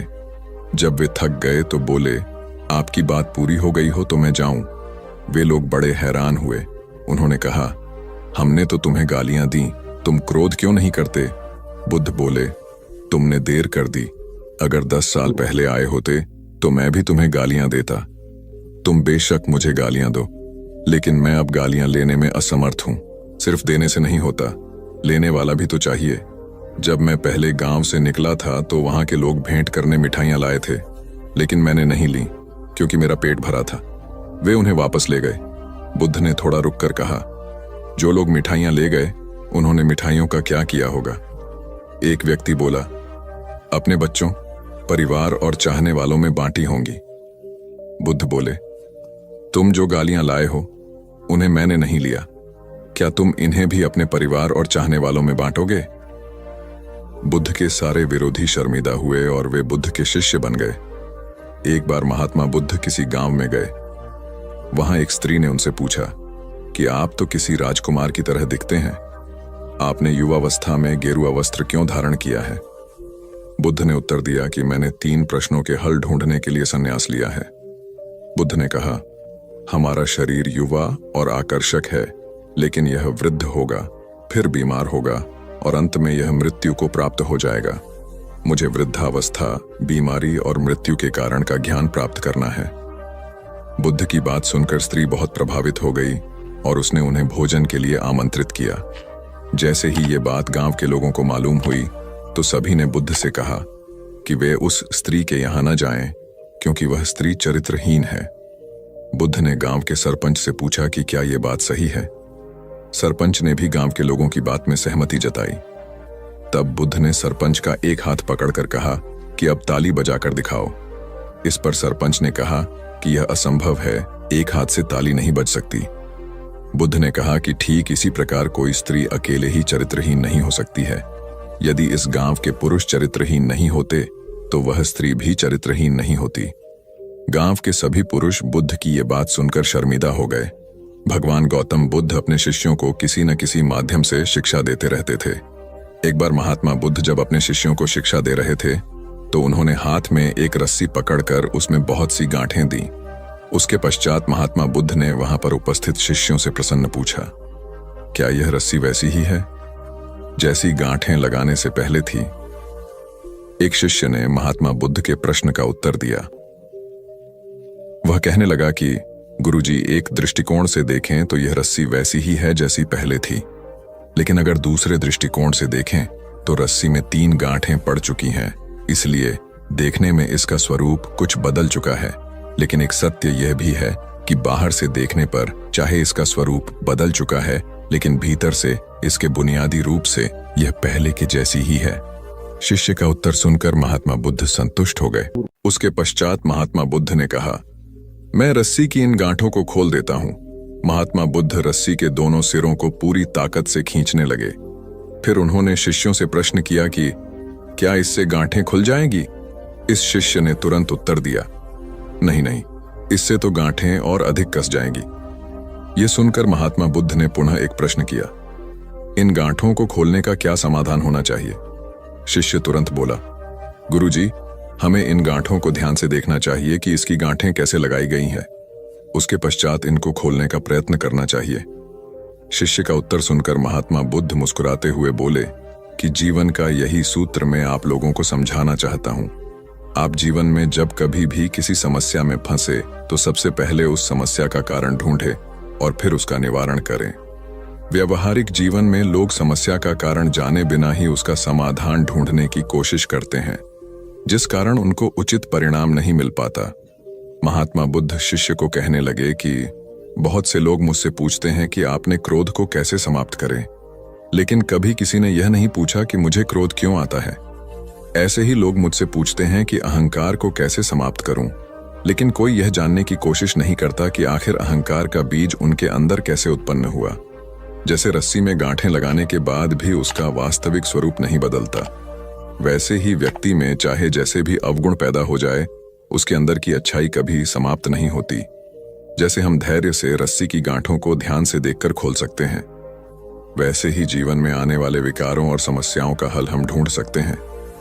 अगर जीवन में किसी भी तरह की कोई समस्या उत्पन्न हुए है तो उसके कारण को ध्यान से समझने पर उसका निवारण भी स्वतः मिलने लगते हैं। दुनिया में जो तरक्की हो रही है या देश में कोई तरक्की करता है तो उसे जरूर देखना चाहिए, चाहे घर की टीम हो या बाहरी लोगों को मिलाकर बनाई हुई हो। जहां जहां अच्छे समूह बन गए वहां वहां तरक्की हो गई। ऐसा ही देखा गया है। आपके आसपास जितने लोग तरक्की पसंद हैं वो मिलकर ही काम करते होंगे, उनका टीम वर्क अच्छा होगा।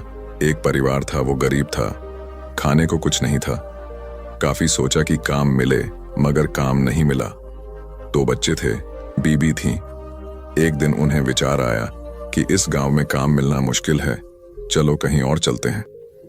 इस इरादे से वे एक दिन गांव छोड़कर चल दिए। रात का समय था, रास्ता भी जंगली था। सोचा वृक्ष के नीचे रात गुजारी जाए। आदमी ने अपने एक लड़के को लकड़ी चुनने तथा दूसरे को पानी लाने के लिए भेज दिया तथा बीवी को चूल्हा बनाने के लिए कहा और उसने जगह साफ कर दी। चारों ने अपने अपने काम कर लिए। चूल्हा जलाया गया, पानी गर्म होने लग गया। वृक्ष के ऊपर हंस रहता था। वो सोचने लगा, ये कैसा मूर्ख है, इन्होंने चूल्हा तो जला दिया मगर इनके पास पकाने को तो है ही नहीं कुछ भी। हंस ने उनसे पूछा, तुम्हारे पास पकाने को क्या है? वो आदमी बोला, तुझे मार के खाएंगे। हंस बोला, मुझे क्यों मारोगे? आदमी बोला, हमारे पास न पैसा है और न ही सामान, तो क्या करें? हंस सोच में पड़ गया। इन्होंने चूल्हा भी जला लिया है, सब कर्मशील हैं, मुझे तो ये खा ही जाएंगे। तो हंस बोला, अगर मैं आपको धन दे दूं तो मुझे छोड़ दोगे? घर का स्वामी बोला, हाँ छोड़ देंगे। हंस कहने लगा, मेरे साथ चलो, मैं तुम्हें धन देता हूं। हंस उनको थोड़ी दूर ले गया और चोंच से इशारा किया और कहा कि यहां से निकाल लो। उन्होंने गड्ढा खोदा और वहां से धन निकाल लिया। हंस का धन्यवाद करके वापस अपने गांव आ गए और एक ही दिन में खूब मौज से रहने लग गए। अब उनके घर में किसी चीज की कमी नहीं थी।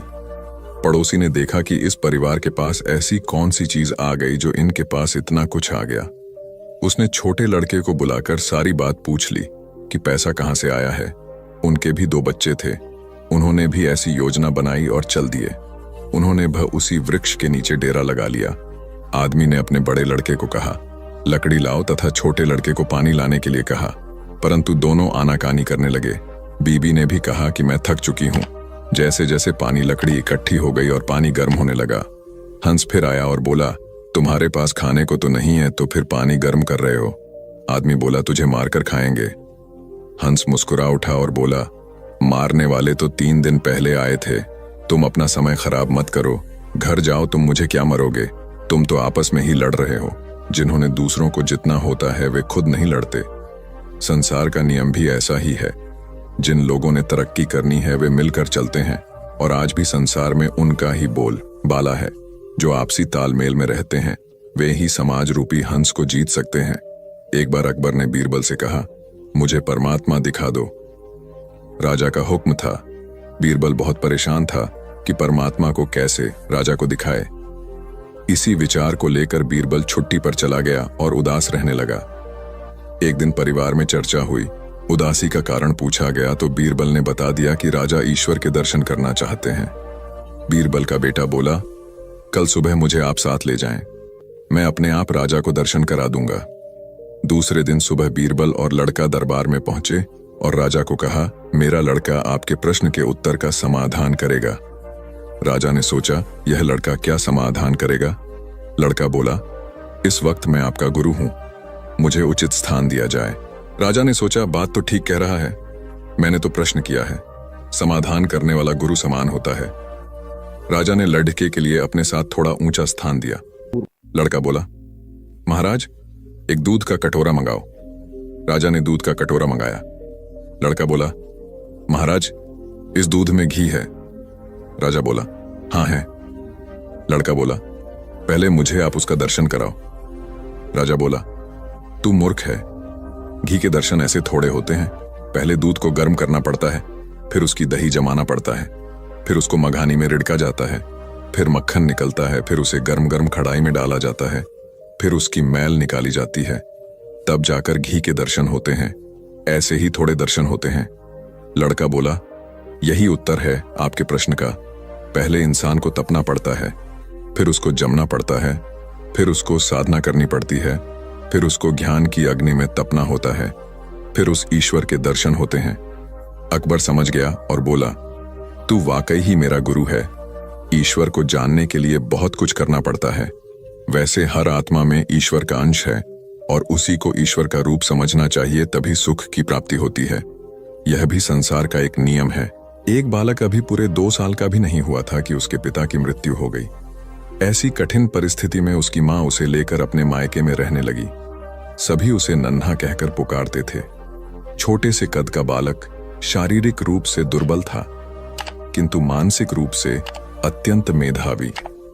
उसे जो कुछ भी कहा या सिखाया जाता वह बड़े मनोयोग से उसे ग्रहण करता था। धीरे धीरे दिन बीतते गए और बालक 6 वर्ष का हो गया। एक बार वह अपने कुछ मित्रों के साथ मिलकर किसी बाग में फूल तोड़ने पहुंचा। वह बालक और उसके सभी फल तोड़ने लगे। तभी माली आ गया। उस बालक के सभी मित्र भाग गए, लेकिन वह माली की पकड़ में आ गया। माली ने उसे डंडे से पीटना शुरू किया।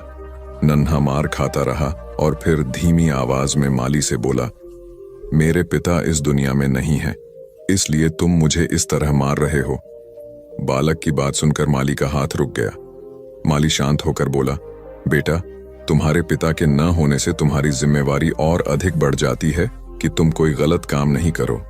यह सुनकर नन्हा बालक फूट फूट कर रो पड़ा और फिर कभी गलत काम न करने का संकल्प लिया। यही नन्हा बालक बड़ा होकर लाल बहादुर शास्त्री के नाम से विख्यात हुआ और प्रधानमंत्री के रूप में अपने गुण व व्यवहार से सर्वत्र प्रशंसा पाई। कथा का सार यह है कि माँ बाप के अमूल्य मार्गदर्शन के अभाव की स्थिति में और अधिक जिम्मेदार बनकर आत्मविकास करना चाहिए। 19वीं शताब्दी का एक प्रसंग है।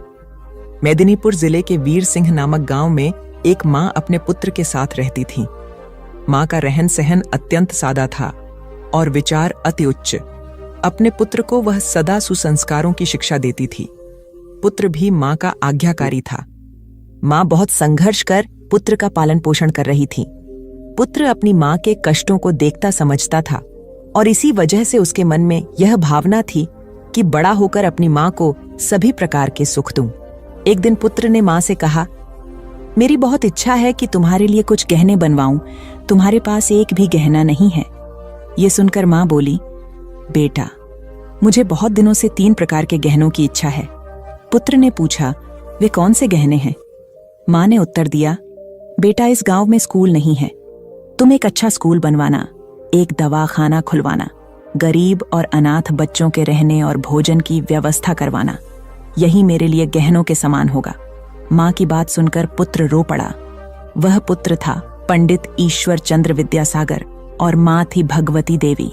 वीर सिंह गांव में इस पुत्र द्वारा स्थापित किया हुआ भगवती विद्यालय आज भी उन अमूल्य गहनों की कथा सुना रहा है।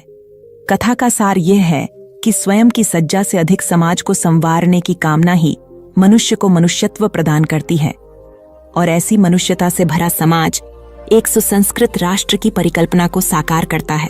एक महात्मा बड़े ज्ञानी थे। वे प्रायः अपने शिष्यों को रामायण, महाभारत और गीता ग्रंथों की अच्छी बातें बताकर उन्हें आचरण में उतारने का आग्रह करते थे। प्रतिदिन संध्या को वे प्रवचन करते और श्रोताओं को इन धर्म ग्रंथों की कथाएं व दृष्टांत सुनाकर उनमें सदाचार जागृत करने का प्रयास करते थे। स्वयं महात्मा जी का आचरण भी तदनुकूल ही था। वे कंदमूल खाते, कभी किसी वस्तु की इच्छा न करते थे। धन संग्रह में उनकी कदापि रुचि नहीं थी। यदि कोई शिष्य अथवा श्रोता श्रद्धापूर्वक उन्हें कुछ भेंट करता तो वे तत्क्षण उसे किसी जरूरतमंद को दान कर देता। प्रवचन के पश्चात लोगों के प्रश्नों व जिज्ञासुओं का भी महात्मा जी समाधान करते। वे प्रायः रामायण आदि ग्रंथों से शिक्षा ग्रहण करने की बात कहते थे। एक दिन किसी व्यक्ति ने उनसे प्रश्न किया, महात्मा जी, रामायण को सही माना जाए या गलत? उन्होंने उत्तर दिया, वत्स, जब रामायण की रचना हुई थी तब मैं नहीं था। राम जी वन में विचरण कर रहे थे, तब भी मेरा अता पता नहीं था, इसलिए मैं नहीं बता सकता कि रामायण सही है या गलत। मैं तो सिर्फ इतना बता सकता हूं कि इसके अध्ययन एवं इससे मिलने वाली शिक्षा से सुधर कर मैं आज इस स्थिति में हूं। चाहो तो तुम भी इसका प्रयोग कर अपना जीवन बेहतर बना सकते हो। सार यह है कि धर्म ग्रंथ व नीति ग्रंथ तर्क का विषय नहीं होते, उनमें सतोमुखी जीवन के तत्व होते हैं। अतः उनसे अपने जीवन को सार्थकता देने की शिक्षा ग्रहण करनी चाहिए, न कि उन्हें तर्क की कसौटी पर कसना चाहिए। उपन्यासकार डा क्रोनिन अत्यंत निर्धन थे। पुस्तकों की रॉयल्टी या तो प्रकाशक हड़प जाते अथवा क्रोनिन को उनके हक से कम 2 क्रोनिन बहुत सीधे थे। प्रकाशकों से लड़ाई कर अपना हक लेना उन्हें नहीं आता था। अतः गरीबी में उनका जीवन बीत रहा था। इसी गरीबी में जैसे तैसे उन्होंने चिकित्सा की पढ़ाई पूर्ण की और डॉक्टर बन गया। जब वे चिकित्सा के क्षेत्र में आए तो कुछ लोगों ने उन्हें इसके जरिए पैसा कमाने का तरीका बताया। वे लोगों की बातों में आकर मरीज से मोटी फीस वसूलने लगे। वे किसी भी निधन पर दया नहीं करता और पूरा चिकित्सा खर्च लेते। यह देखकर क्रोनिन की पत्नी बहुत दुखी हुई। वे अत्यंत दयालु थीं। पति की गरीबों के साथ यह निर्दय देख एक दिन वे बोली, हम गरीब ही ठीक थे, हमसे कम दिल में दया तो थी। उस दया को खोकर तो हम कंगाल हो गए, अब मनुष्य ही नहीं रहे। पत्नी की मर्मस्पर्शी बात सुनकर डा क्रोनिन को आत्मबोध हुआ और उन्होंने अपनी पत्नी से कहा, तुम सच कह रही हो। व्यक्ति धन से नहीं मन से धनी होता है। तुमने सही समय पर सही राह दिखाई, अन्यथा हम अमानवीयता की गहरी खाई में गिर जाते तो कभी उठ ही नहीं पाते। कथा का निहितार्थ यह है कि जब मनुष्य अपनी मानवीयता की मूल पहचान से डिगने लगता है तो सामाजिक नैतिकता तो खंडित होती ही है, वह स्वयं भी भीतर खोखला हो जाता है, क्योंकि ऐसा उनकी पवित्र संस्कारशीलता बलि चढ़ चुकने के बाद ही होता है। बौद्ध धर्म का व्यापक प्रचार प्रसार हो चुका था। अनेक बौद्ध मठ स्थापित हो चुके थे। सभी मठों में योग्य आचार्य व कुलपित की नियुक्ति की जानी थी, ताकि वे बौद्ध धर्म के समुचित प्रसार में अपनी महती भूमिका निभा सकें। आचार्य व कुलपति की नियुक्ति में उनके ज्ञान और विवेक के अतिरिक्त उनकी परहित रुचि को भी विशेष रूप से परखा जाता था, क्योंकि मठ सामूहिक हितों को प्रमुखता देते थे। एक बड़े बौद्ध मठ के लिए योग्य कुलपति की नियुक्ति उन दिनों चर्चा का विषय थी। उस बौद्ध मठ के आचार्य ज्ञान और विवेक के धनी मोदगल्यायन थे। कुलपति पद के लिए 3 उम्मीदवार थे और तीनों ही योग्य थे, किंतु चुनाव तो एक का ही करना था। अतः तीनों की परीक्षा लेने के लिए तीनों को जंगल में भेजा गया। आचार्य मोदगल्यायन उनकी परीक्षा लेने के लिए पहले ही जंगल में पहुंच गए। उन्होंने मार्ग में कांटे बिछा दिए। संध्या होने तक तीनों उम्मीदवार भी वहां आ पहुंचे। मार्ग में कांटे देखकर तीनों रुके। एक ने कुछ सोचकर अपना रास्ता बदल लिया, दूसरे ने कांटों पर से कूदकर रास्ता पार किया, तीसरा मार्ग से कांटे हटाने लगा ताकि मार्ग दूसरों के लिए निष्कंटक बन जाए। आचार्य मौदगल्यायन ने छुपकर यह देखा। यह सब देखकर आचार्य मौदगल्यायन ने इस तीसरे उम्मीदवार को यह कहते हुए कुलपित घोषित किया कि मठ में सत्प्रवृत्तियों को परंपरा वही डाल सकेगा जो सभी का ध्यान रख सके और अपने आचरण से प्रेरणा देने की क्षमता रखता हो। कथा का सार यह है कि निजी हितों पर सामूहिक हितों को वरीयता देने वाला ही सच्चा नेतृत्व करता होता है। एक गुरु और शिष्य तीर्थाटन हेतु जा रहे थे। चलते चलते शाम घिर आई तो दोनों एक पेड़ के नीचे रात्रि विश्राम के लिए रुक गए। गुरुजी रात्रि में मात्र 3-4 घंटे ही सोते थे, इसलिए उनकी नींद जल्दी पूर्ण हो गई। वे शिष्य को जगाए बिना दैनिक कार्यों से निवृत्त हो पूजा पाठ में लग गए। इसी बीच उन्होंने एक विषधर सर्प को अपने शिष्य की ओर जाते देखा। चूंकि गुरुजी पशु पक्षियों की भाषा समझते थे, इसलिए उन्होंने सर्प से प्रश्न किया, सोए हुए मेरे शिष्य को डसने का प्रयोजन है? सर्प ने उत्तर दिया, महात्मन, आपके शिष्य ने पूर्व जन्म में मेरी हत्या की थी, मुझे उससे बदला लेना है। अकाल मृत्यु होने पर मुझे सर्प योनि मिली है, मैं आपके शिष्य को डसकर उसे भी अकाल मृत्यु दूंगा। क्षण भर विचार के उपरांत गुरुजी बोले, मेरा शिष्य अत्यंत सदाचारी व होनहार होने के साथ ही अच्छा साधक भी है, फिर तुम उसे मरकर विश्व को उसके ज्ञान और प्रतिभा से क्यों वंचित कर रहे हो? स्वयं भी इस कार्य से मुक्ति नहीं मिलेगी। किंतु सर्प का निश्चय नहीं बदला।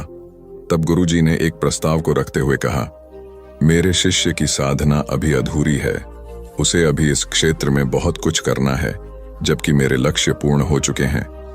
मेरे नाश में किसी की हानि नहीं है, अतः उसके स्थान पर मुझे 10 लो। गुरु का यह स्नेह देखकर सर्प का हृदय परिवर्तन हो गया और वह उन्हें प्रणाम कर वहां से चला गया। वस्तुतः गुरु की गुरुता न केवल शिष्य को ज्ञान देने में, बल्कि उसे पूर्ण परिपक्व होने तक उसकी रक्षा करने में निहित है। स्वामी विवेकानंद के प्रवचन ज्ञान युक्त और तर्क आधारित होते थे। ज्ञान, भक्ति और कर्म विषयक जटिल से जटिल प्रश्नों का समाधान स्वामी जी अपनी सहज मेघा से कर देते थे। जिज्ञासुओं का जमावड़ा उनके आसपास हमेशा लगा रहता था। प्रवचन के दौरान या प्रवचन समाप्ति के उपरांत भी कई बार ऐसा होता था कि जिज्ञासुओं की ओर से प्रश्न आते रहते और स्वामी जी उन प्रश्नों का संतुष्टिजनक उत्तर देते। एक बार स्वामी जी अपने प्रवचन में भगवान के नाम की महत्ता बता रहे थे। यह सुनकर एक व्यक्ति ने तर्क दिया, शब्दों में क्या रखा है स्वामी जी, उन्हें रटने से क्या लाभ होगा? तब स्वामी जी उसे प्रमाण सहित समझाने के उद्देश्य से नीच, जाहिल, मूर्ख आदि अपशब्दों से संबोधित किया। यह सुनकर वह अत्यंत क्रोधित हो गया और कहने लगा, आप जैसे सन्यासी के मुंह से ऐसे शब्द शोभा नहीं देते, आपके इन कुवचनों से मुंह बहुत आघात पहुंचा है। तब स्वामी जी बोले, भाई वे तो शब्द मात्र थे, आपने ही कहा कि शब्दों में क्या रखा है। मैंने भी तो आपको मात्र शब्द ही कहे, कोई पत्थर तो नहीं मारे। स्वामी जी की बात सुनकर उस व्यक्ति को अपने प्रश्न का जवाब मिल गया कि अब शब्द क्रोध का सकते हैं तो प्रिय वचन भी आशीर्वाद और कृपा दिला सकते हैं। वस्तुतः शब्द की महिमा अपरंपार है। अप्रिय वाणी मर्मभेदी होती है और मधुर वाणी मरहम का काम करती है। इसलिए प्रथम स्थिति में अपयश और दूसरी स्थिति में सम्मान व शुभाशीष मिलती है। एक जंगल में 3 दोस्त बड़े आनंद से रहते थे, कछुआ, हिरण और कौआ। जंगल में सभी प्रकार के प्राणी और पक्षी भी रहते थे, लेकिन उनके जैसा कोई न था। एक दिन हिरणी बोली, अरे वही बैठे बैठे मैं बोर हो गई हूं, चलिए कोई ऐसा खेल खेलते हैं जिसमें सभी को मजा आ जाए। कछुआ और कौआ बोला, हाँ दोस्तों, वही बैठे बैठे का खेल खेलकर बोर हो चुके हैं, अब कुछ नया खेल खेलेंगे।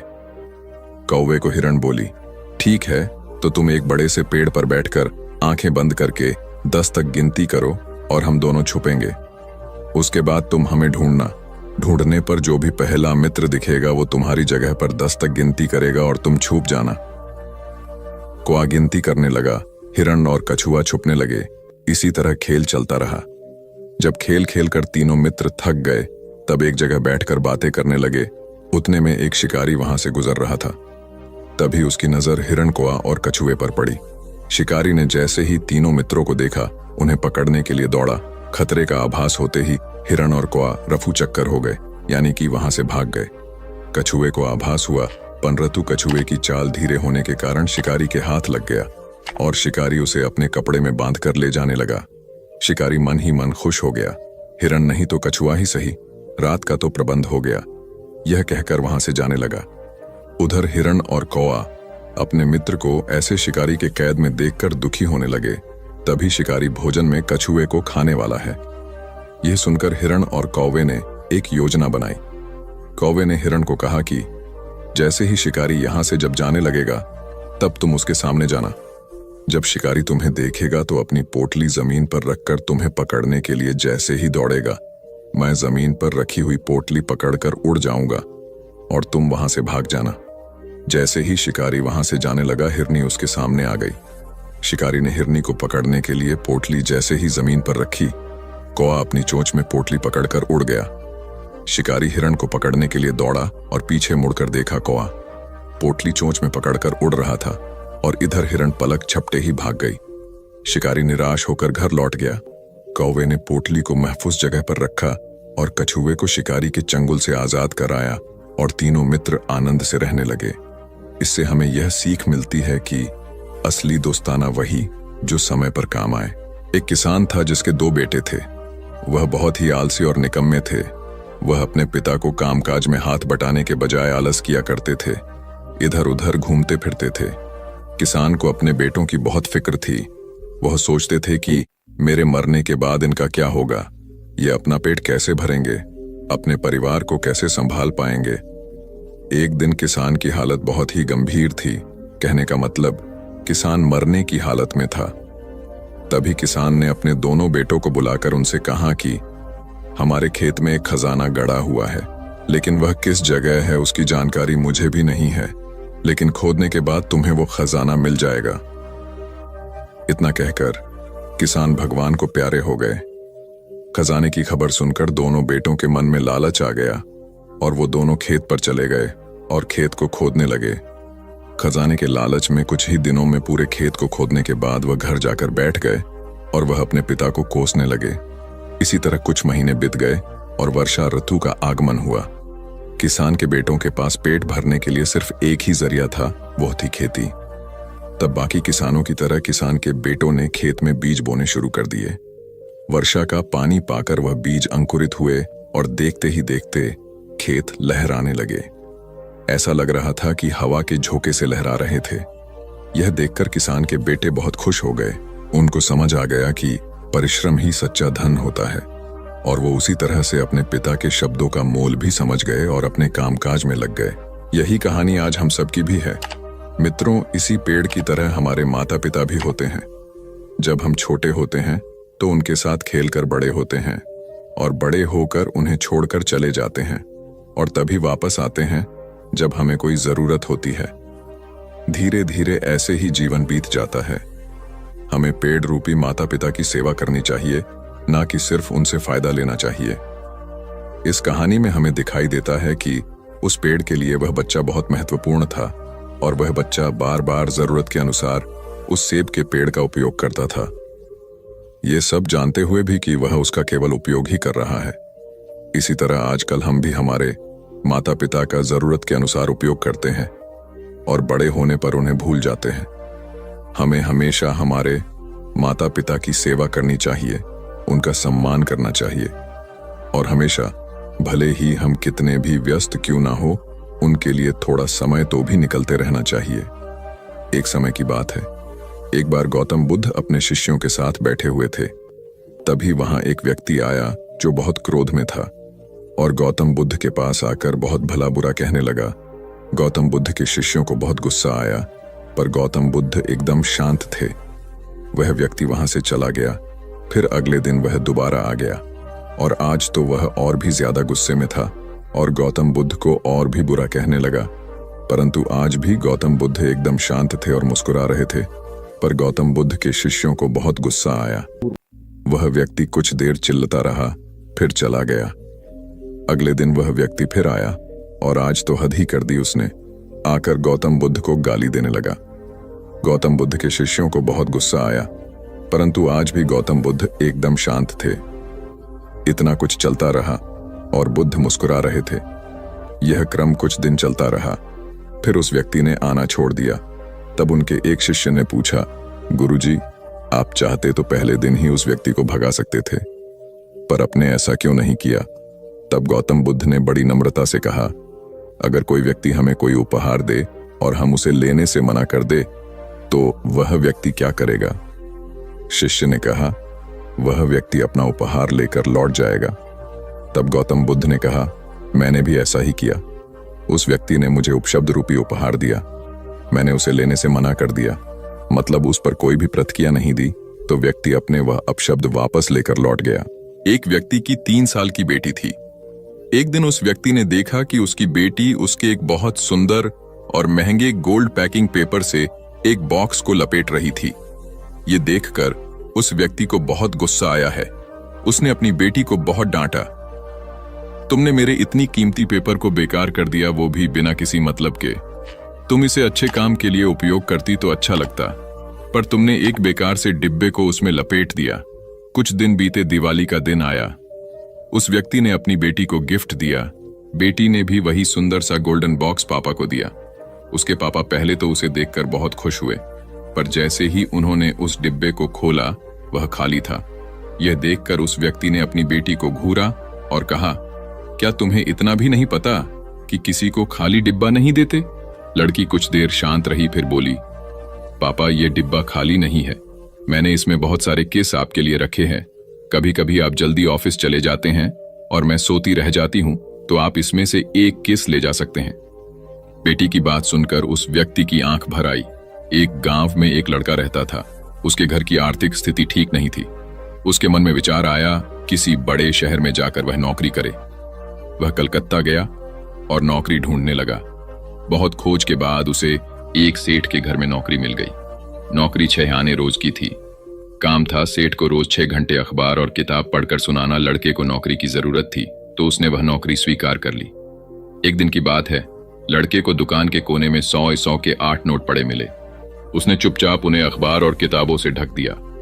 दूसरे दिन रुपयों की खोजबीन हुई। लड़का सुबह जब दुकान पर आया तो उससे पूछा गया। लड़के ने तुरंत ही प्रसन्नता से रुपये निकालकर ग्राहक को दे दिए। वह बहुत ही खुश हुआ। लड़के के ईमानदारी से सबको बहुत प्रसन्नता हुई। सेठ भी लड़के से बहुत खुश हुआ। सेठ ने लड़के को पुरस्कार देना चाहा तो लड़के ने लेने से मना कर दिया। लड़के ने कहा, सेठ जी, मैं आगे पढ़ना चाहता हूं, पर पैसों के अभाव में पढ़ नहीं पा रहा, आप कुछ सहायता कर दें। सेठ ने लड़के की पढ़ाई का प्रबंध कर दिया। लड़का बहुत मेहनत से पढ़ता गया। यही लड़का आगे चलकर बहुत बड़ा साहित्यकार बना। इसका नाम था राम नरेश त्रिपाठी। हिंदी साहित्य में इनका बहुत बड़ा योगदान है। एक रोटी की कीमत। रोटी की कीमत क्यों बढ़ेगी? एक बनिया था, 5 रुपए की एक रोटी बेचता था। उसे रोटी की कीमत बढ़ानी थी, लेकिन बिना राजा की अनुमति कोई भी अपने दाम नहीं बढ़ा सकता था। लिहाजा राजा के पास बनिया पहुंचा। बोला, राजा जी, मुझे रोटी का दाम 10 करना है। राजा बोला, तुम 10 नहीं 30 रुपए करो।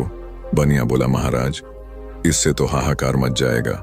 राजा बोला, इसकी चिंता तुम मत करो, तुम 10 रुपए दाम कर दोगे तो मेरे राजा होने का क्या फायदा? तुम अपना फायदा देखो और 30 रुपए दाम कर दो। अगले दिन बनिए ने रोटी का दाम बढ़ाकर 30 रुपए कर दिया। शहर में हाहाकार मच गया। तभी सभी जनता राजा के पास पहुंचे। बोले, महाराज, ये बनिया अत्याचार कर रहा है, 5 की रोटी 30 में बेच रहा है। राजा ने अपने सिपाहियों को बोला, उस गुस्ताख बनिए को मेरे दरबार में पेश करो। बनिया जैसे ही दरबार में पहुंचा, राजा ने गुस्से में कहा, गुस्ताख, तेरी ये मजाल, तूने बिना मुझसे पूछे कैसे दाम बढ़ा दिया? ये जनता मेरी है, तू इन्हें भूखा मारना चाहता है। राजा ने बनिए को आदेश दिया, तुम रोटी कल से आधे दाम में बेचोगे, नहीं तो तुम्हारा सर कलम कर दिया जाएगा। राजा का आदेश सुनते ही पूरी जनता ने जोर से बोला, महाराज की जय हो, महाराज की जय हो, महाराज की जय हो। नतीजा सुनिए, अगले दिन से 5 की रोटी 15 में बिकने लगी। अब जनता भी खुश, बनिया भी खुश और राजा भी खुश। एक बार की बात है, यूनानी राजा मिडास था। वह बहुत अमीर था और उसके पास बहुत सारा सोना था। उसकी एक बेटी थी जिसे वह बहुत प्यार करता था। एक दिन मिडास को एक फरिश्ता मिला जिसे मदद की जरूरत थी। उसने उसकी मदद की और बदले में वह एक इच्छा देने को तैयार हो गई। मिडास की इच्छा थी कि वह जिस चीज को छुए वह सोना बन जाए। उनकी इच्छा दी गई थी। अपने घर के रास्ते में उसने चट्टानों और पौधों को छुआ और वे सोने में बदल गए। जैसे ही वह घर पहुंचा, उत्साह में उसने अपनी बेटी को गले से लगा लिया, जो सोने में बदल गई थी। मिडास तबाह हो गया था और उसने अपना दोस्तों, आपने आज के इस वीडियो से क्या सीखा वह मुझे आप कमेंट में बता सकते हैं। इसी के साथ में उम्मीद है कि आपको आज की वीडियो पसंद आई होगी, तो इस वीडियो को उस इंसान को शेयर करें जिससे यह कहानी सुनने की जरूरत है, और उसी के ठीक बाद चैनल को सब्सक्राइब करें। तो चलिए फिर मिलते हैं ऐसी एक और नई वीडियो में एक नए मैसेज के साथ। तब तक के लिए अपना ख्याल रखें। धन्यवाद।